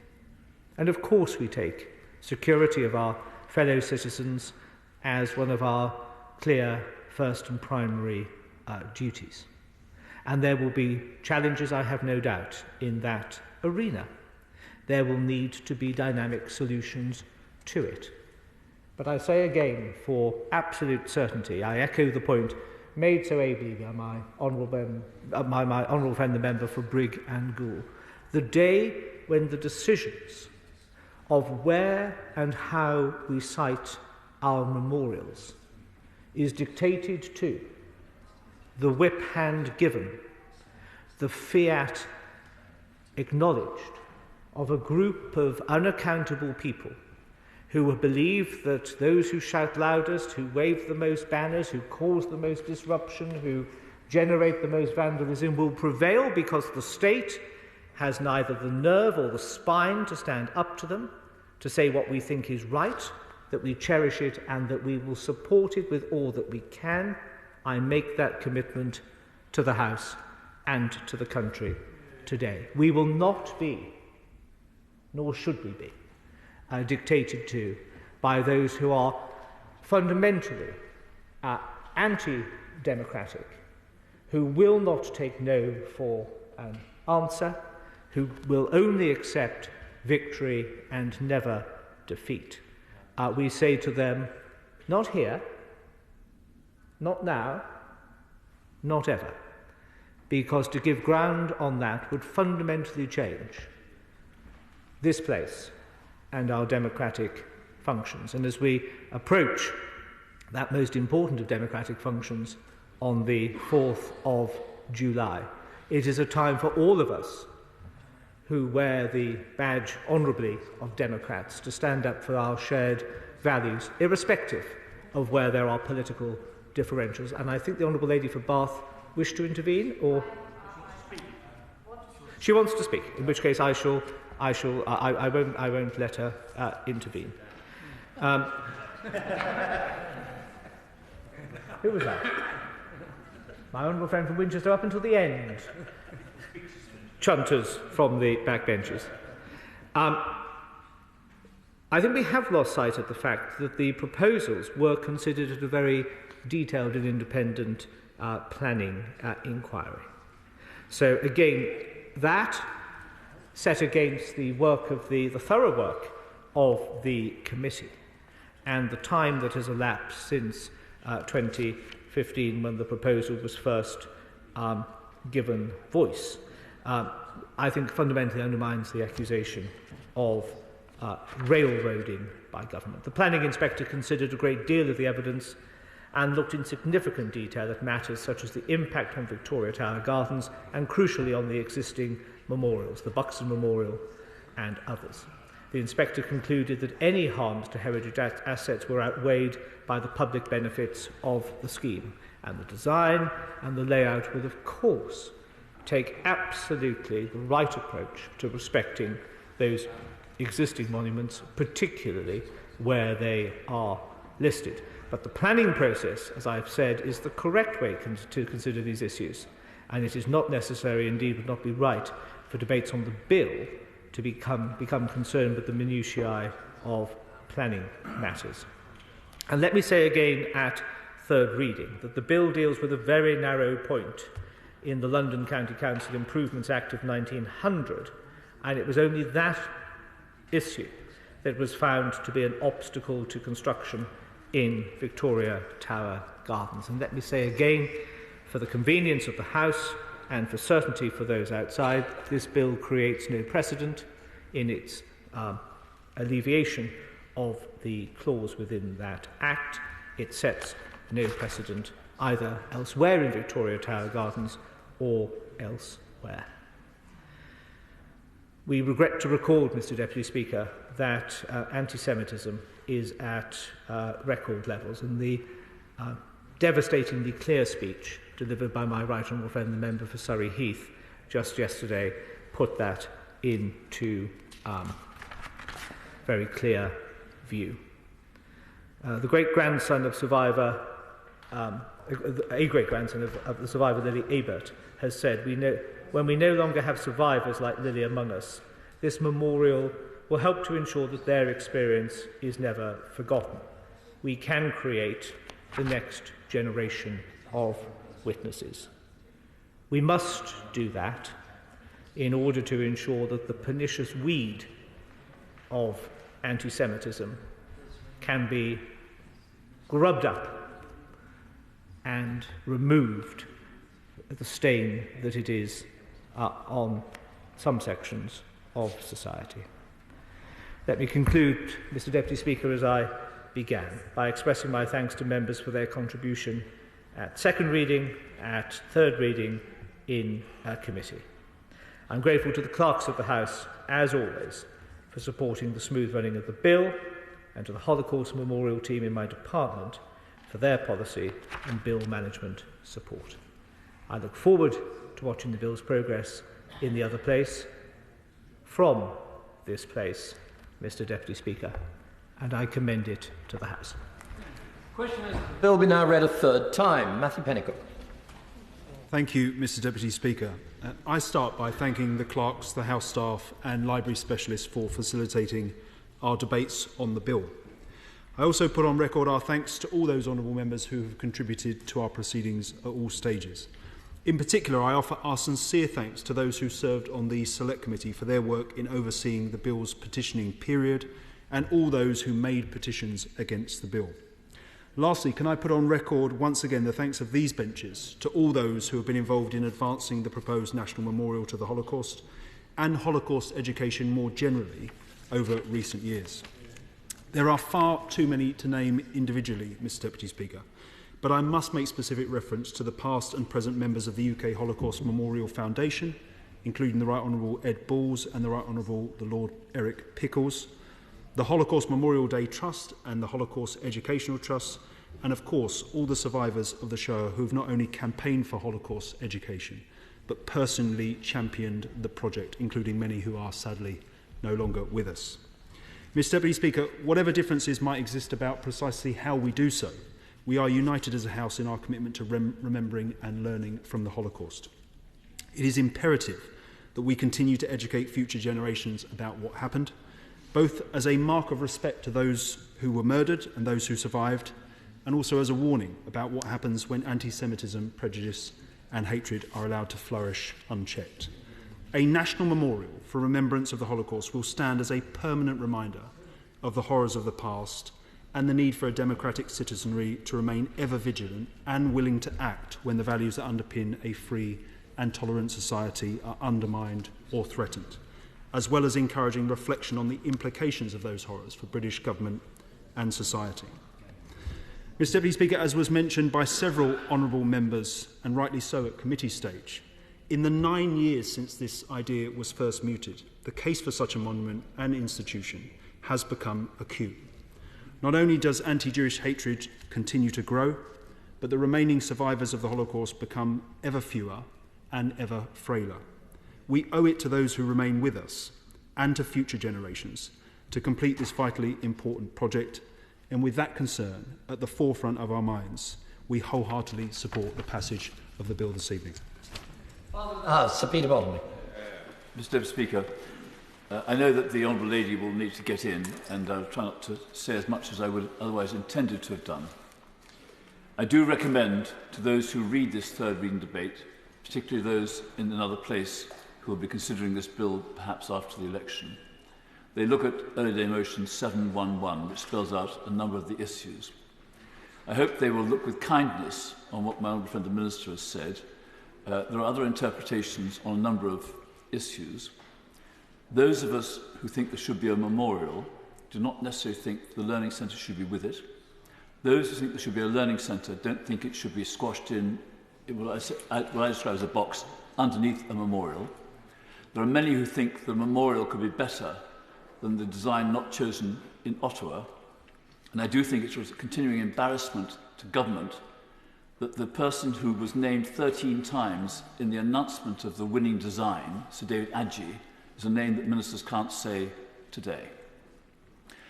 I want to refer people to the transcript of the Select Committee hearing on the 5th of February, where I quote paragraph 25, "Many people will know Sir David Adjie's statement that, quote, disrupting the pleasure of being in the park is key to the thinking, end of quote. But fewer people have heard the first part of that quote, which is, quote, we had the opportunity to activate the whole site. Or what he had said previously, there has been a kind of picture painted, this is a public garden. It moved from being just a kind of public park to being much more ceremonial, much more kind of ordered, end of quote. I could go on with some of the other quotations in paragraph 26, 27 and 58, but 58 I will refer to. It goes like this. If the Learning Centre is built, the playground is actually going to be reduced by 370 square metres. That's by 31%, not 15% as noticed and remarked on by the inspector, or 10% of the figures given by a Minister in the House of Lords in her 2023 Parliamentary answer, or even zero reduction as stated by David Adjie, the word here is misleading, I'll say mistakenly, to the inquiry. A 31% loss cannot possibly be said to be an enhancement or a reconfiguration of the playground. That's what Chris Pincher, then briefly Minister of State, said in support of his 2021 Planning Commission approval for the project. I refer people to the book produced by Dorian Gerhold, Victoria Tower Gardens, which is subtitled The Prehistory, the Creation and the Planned Destruction of the Park. What we're talking about here is not particularly the memorial. Having a good memorial would be better than having a bad memorial. We're talking about Victoria Tower Gardens. We have this legislation because government didn't care about the 1900 Act.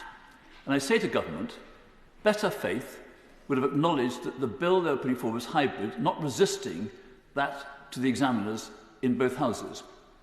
I think we now pass to the House of Lords, where I believe that people will look again with fresh eyes and fair eyes at how we can commemorate those who died, but try to do the best we can to educate people so that what happens is less likely to happen. But the idea that a particular memorial is going to stop it happening would be laughed at by those who are commemorating and mourning the Yazidi genocide 10 years ago, the Rwandan one, and I could name one or two others in other parts of the world. We have to do what's right. And I end by saying this. My first cousin, once removed, was one of the Westminster Medical School students who went into Bergen-Belsen and were able to save the lives of about half the people who were existing there at the time. I have worked with people who are Holocaust survivors. I believe we do best by doing what's right in a good way, which is why I welcome what the spokesman of the opposition said about the normal planning process. And as my honourable friend has said, as Christopher Katowski said, normal planning process will happen. Let's look forward, if this bill gets through, if it's carried over, to a planning process where an application is made to the local authority makes a decision. If they approve it, then there's no problem. If they disapprove it, then the Minister can call it in. But don't call it in before Westminster City Council has a chance of seeing any revised proposals which government can now put forward. Thank you, Mr. Deputy Speaker, and I'm extremely grateful for this time to contribute to this debate and for the Father of the House to allow me to have enough time to say what I want to say, and for my colleagues to bear with me for this time. My mother's family were victims of the persecution of the Nazi regime. My uncle was imprisoned in Dachau in 1936, but got out with the help of Scandinavian friends. All my mother's half-brothers and sisters left Germany, and except one, never returned. The persecution hung over my mother's childhood every day and was never forgotten for the rest of her life. I was born much later, but I have always held with me a sense of shame and horror for the atrocities committed by the German state during the Holocaust. I owe it to the millions of Jews who perished at the hands of the country I was born in to convert this shame into political activity. I will always stand up to make sure that such unspeakable cruelty does not happen again. The education I received in Germany made sure I never forgot the part my birth country played in the suffering of millions. While Britain has a different legacy, it remains vitally important that future generations in this country are just informed and educated.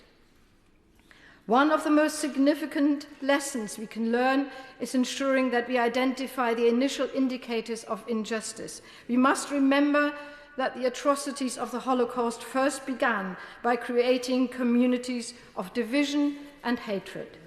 We must prevent the same prejudice from rearing its head today. There is no place more suitable for this memorial than Victoria Tower Gardens. Having this memorial right at the heart of our democracy will serve as a constant reminder of the deadly consequences of fascism and racism. Members of Parliament and the public must be able to feel this history, to ensure that the legacy of the Holocaust does not end up in the periphery of our minds. The rise in anti-Semitism in the UK is a reminder that we cannot be complacent when it comes to education on the world's oldest hatred. Holocaust denial is becoming prolific with conspiracies around social media, and we must confront this. At a time when the Holocaust moves from living memory into history, it is more important than ever that we protect the facts of the Holocaust with a Holocaust Learning Centre alongside the memorial. As Holocaust survivors become ever fewer and frailer, it is vital that progress is made rapidly. Work has not started despite the memorial being promised 8 years ago. Our beloved survivors are in their 80s and 90s and will not be with us forever. We have to preserve their testimonies and the memories of their families for future generations. And I recently met with Susan Pollack, MBA, a 93-year-old Holocaust survivor, to mark Yom HaShoah. Susan is an avid champion for Holocaust education and is still speaking in schools across the country to share her testimony. She's especially supportive of the campaign to build a Holocaust educational and memorial centre in Victoria Gardens. And I think we owe it to her and survivors like her that she can see it open while she is with us. Sadly, the building of this Memorial and Learning Centre has been beset by delays. It is, of course, important to make sure that local voices are heard. But we as politicians always must consider a balance of interest. If we sincerely believe in the importance of this project, we must get on with it now and not wait any longer. Sir Ben Holfgott MBE, who passed away last year, will never be able to visit the site. He had looked forward to taking his family to the Memorial and Education Centre.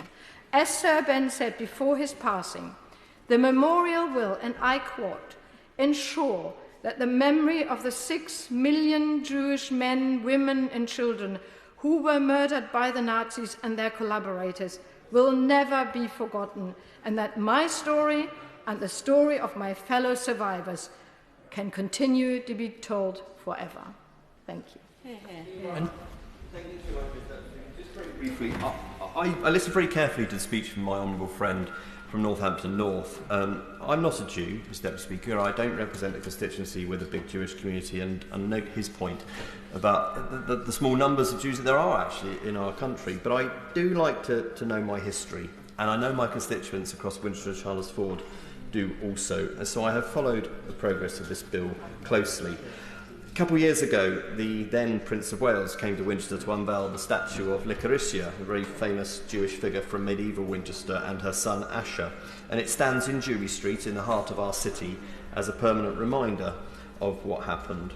And to know it, and therefore to know this memorial, which I do support, is to never forget. And I wasn't intending to speak today, but I have been moved by some of the speeches that I've heard, including the last one. So I think to have this memorial and the centre is to never forget. I credit to Lord Cameron for starting this. I'd never have been in this house without said Lord Cameron. I am tempted to say, and I've listened to the various other speeches, including from the Father of the House, who I respect greatly, that this site is not perfect. But then I also hear what the Minister says about the synergy of this memorial being adjacent to this amazing Palace of Westminster, and I think that kind of is the point. I do agree with the Father of the House on the planning procedure, which obviously must be done properly, and I know that it will be. So I do support this bill, and I have followed it closely as it's gone through the House. Very quickly to Gloucester. I'm very grateful to my friend for giving way.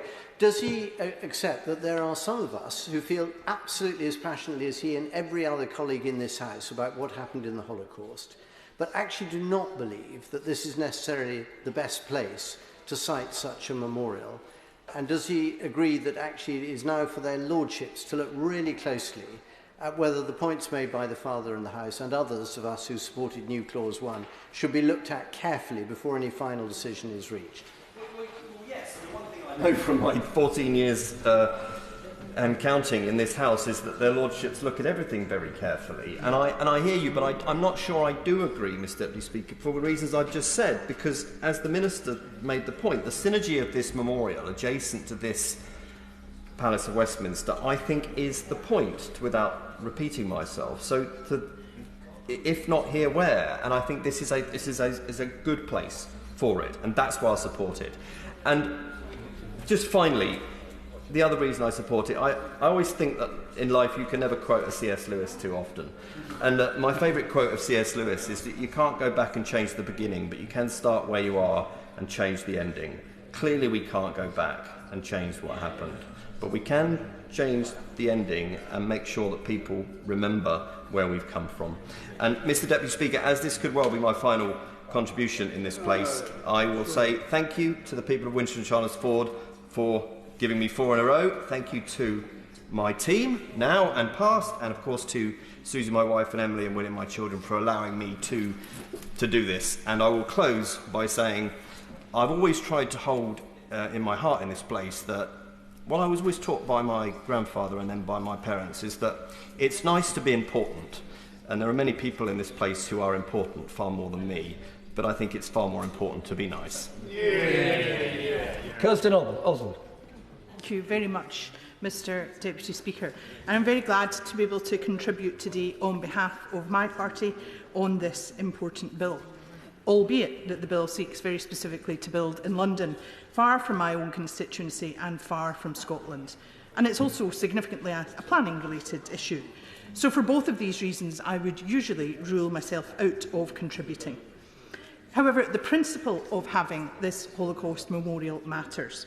The opportunity to visit the memorial and the importance of diverse voices in support and the broadest range of testimony being shared are relevant to us all. And it's fair to say that this place has taken its time to get where we are now. My overwhelming feeling is that as the 80th anniversary of the Holocaust is within sight, it's time to do this. It's time to get on with it. And I do appreciate that there are some differences in terms of location. I understand and sympathise with the various concerns and positions, but it seems to me that we can either keep going round in circles or agree that it's time to move forward. I favour the latter approach. We just need to do it. Mr Deputy Speaker, I was very fortunate recently to hear Holocaust survivor Susan Pollack speak in this place at a Yom HaShoah event. She is a remarkable woman. I've been very fortunate to hear other survivors, including constituents whose testimonies made such a marked difference to the lives of others. That privilege of hearing directly from Holocaust survivors is, of course, now becoming less and less possible.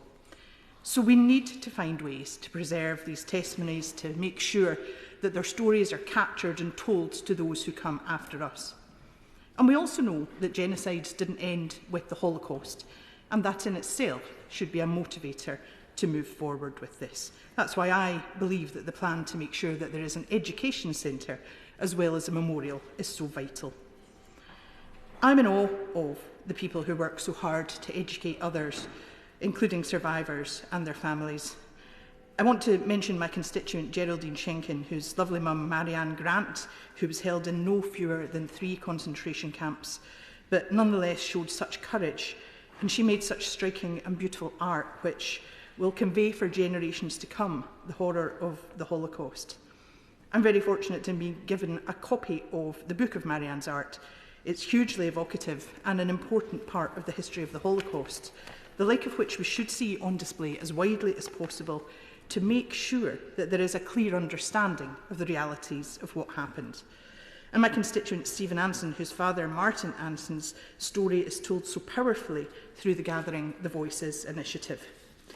And my constituents, the late Ingrid and late Henry Wooga, both arrivals from the Kinder Transport, who made such an impact on my local community and across Scotland in their retirement as they dedicated themselves to speaking to our young people about their experiences. They changed countless lives. Their testimony, their telling the truth of the Holocaust, has impacted thousands of people. We lost Henry Wooga recently, shortly after his 100th birthday.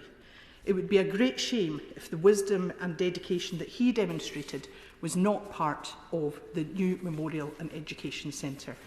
And I sincerely hope that his voice and others who I've mentioned are among many Scottish voices who this memorial would benefit from amplifying.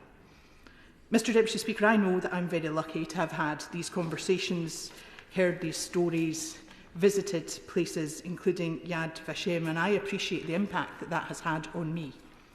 But what about those who have not had that opportunity? What about those who really will need to know what the reality of the Holocaust was in future years, but will no longer have these brave survivors to hear from? Both the Memorial and the Education Centre are vital in that regard. And we're very fortunate also to have organisations, projects, including the Holocaust Memorial Day Trust, led by the very remarkable Olivia Marks-Woldman. My constituent Kirsty Robson does important work there. The Holocaust Educational Trust, with Karen Pollock doing tireless work. We have Gathering the Voices, Vision Schools Scotland. I could go on, but the ethos that shines through all of that work is one which this new memorial, the new education centre, would be in a position to deliver, and that education centre would be in a position to learn from that great work that has gone on so far. They can add to, contribute to each other's work. And that in an increasingly polarised world, I spoke earlier today about the shocking spike in anti-Semitic incidents. That work in this kind of world is increasingly more important, and the plans to move things forward are very welcome. Mr Deputy Speaker, all of that is why this Holocaust Memorial Centre and Education Centre needs to be built. That's why we need to give it the profile and the broadest possible support which it merits. And Mr Deputy Speaker, that's also why we just need to get on with it. Bob Blackman. Thank you, Mr Deputy Speaker. And in the short time that we have available, I think we should remember that the Holocaust represents the darkest hour in human history, with 6 million Jewish people murdered systematically by the Nazis. As has been said, it is clear that those survivors, above all else, the thing that impresses me about the survivors is their lack of bitterness. It would be very easy for them to be really bitter and very angry about what had happened. But they give their thoughts, they give their education freely and without bitterness. And I think that's the key point. And as I'm afraid more of them pass away, we must make sure we capture their testimony. We must make sure it's always available. I regret that when I was at school, we had no education on the Holocaust. So most of our generation were largely ignorant. The Jewish population of this country very largely didn't want to talk about what had happened for fear of not being believed, quite frankly. So I think it's vitally important. And I would like to place on record my thanks to the Minister and the successive ministers that have taken this bill through to enable us to have the Learning Centre and obviously the memorial. Also to the Holocaust Memorial Day Trust, the Holocaust Educational Trust, and all those wonderful bodies that have agitated for this to actually happen and deliver education and learning every single day. And so we can bless this bill as it goes through the House and enable it to get on the statute books from a cross-party basis. And I'm sure the House of Lords will bless it as well, so that we can ensure that it becomes a lasting memorial and an education for young people, so that we never forget what happened during the Second World War. Philip Dunne. Thank you, Mr Deputy Speaker. I'd just like to start by congratulating my honourable friend, the member for North Dorset, for his tour de force in taking this bill through today. He's demonstrated his skills in handling colleagues. This has not been an easy debate for him, and I think he did that extremely well. And I'm very grateful to the kind remarks he made about me and others who are leaving this place this week. I think it is fitting to be able to speak in this, which will be my final contribution from these benches after 19 years, to be able to do so on such a significant and significant topic, reflecting as it does what's happened over the last 79 years when we were last at war in Europe, the horrors which would be commemorated by this memorial. I'm sorry to have to interrupt the honourable gentleman. There will be an opportunity to return to this on the carryover motion later, if he wishes to do so. I accept the fact that his speech has been interrupted, and that will not count against him if he seeks to catch our eye again. Business statement, Leader of the House. Oh, I beg your pardon. It's a small matter. I was trying to make progress. The question is that the bill be now read a third time. As many of that opinion say aye. Contrary, no. The ayes have it.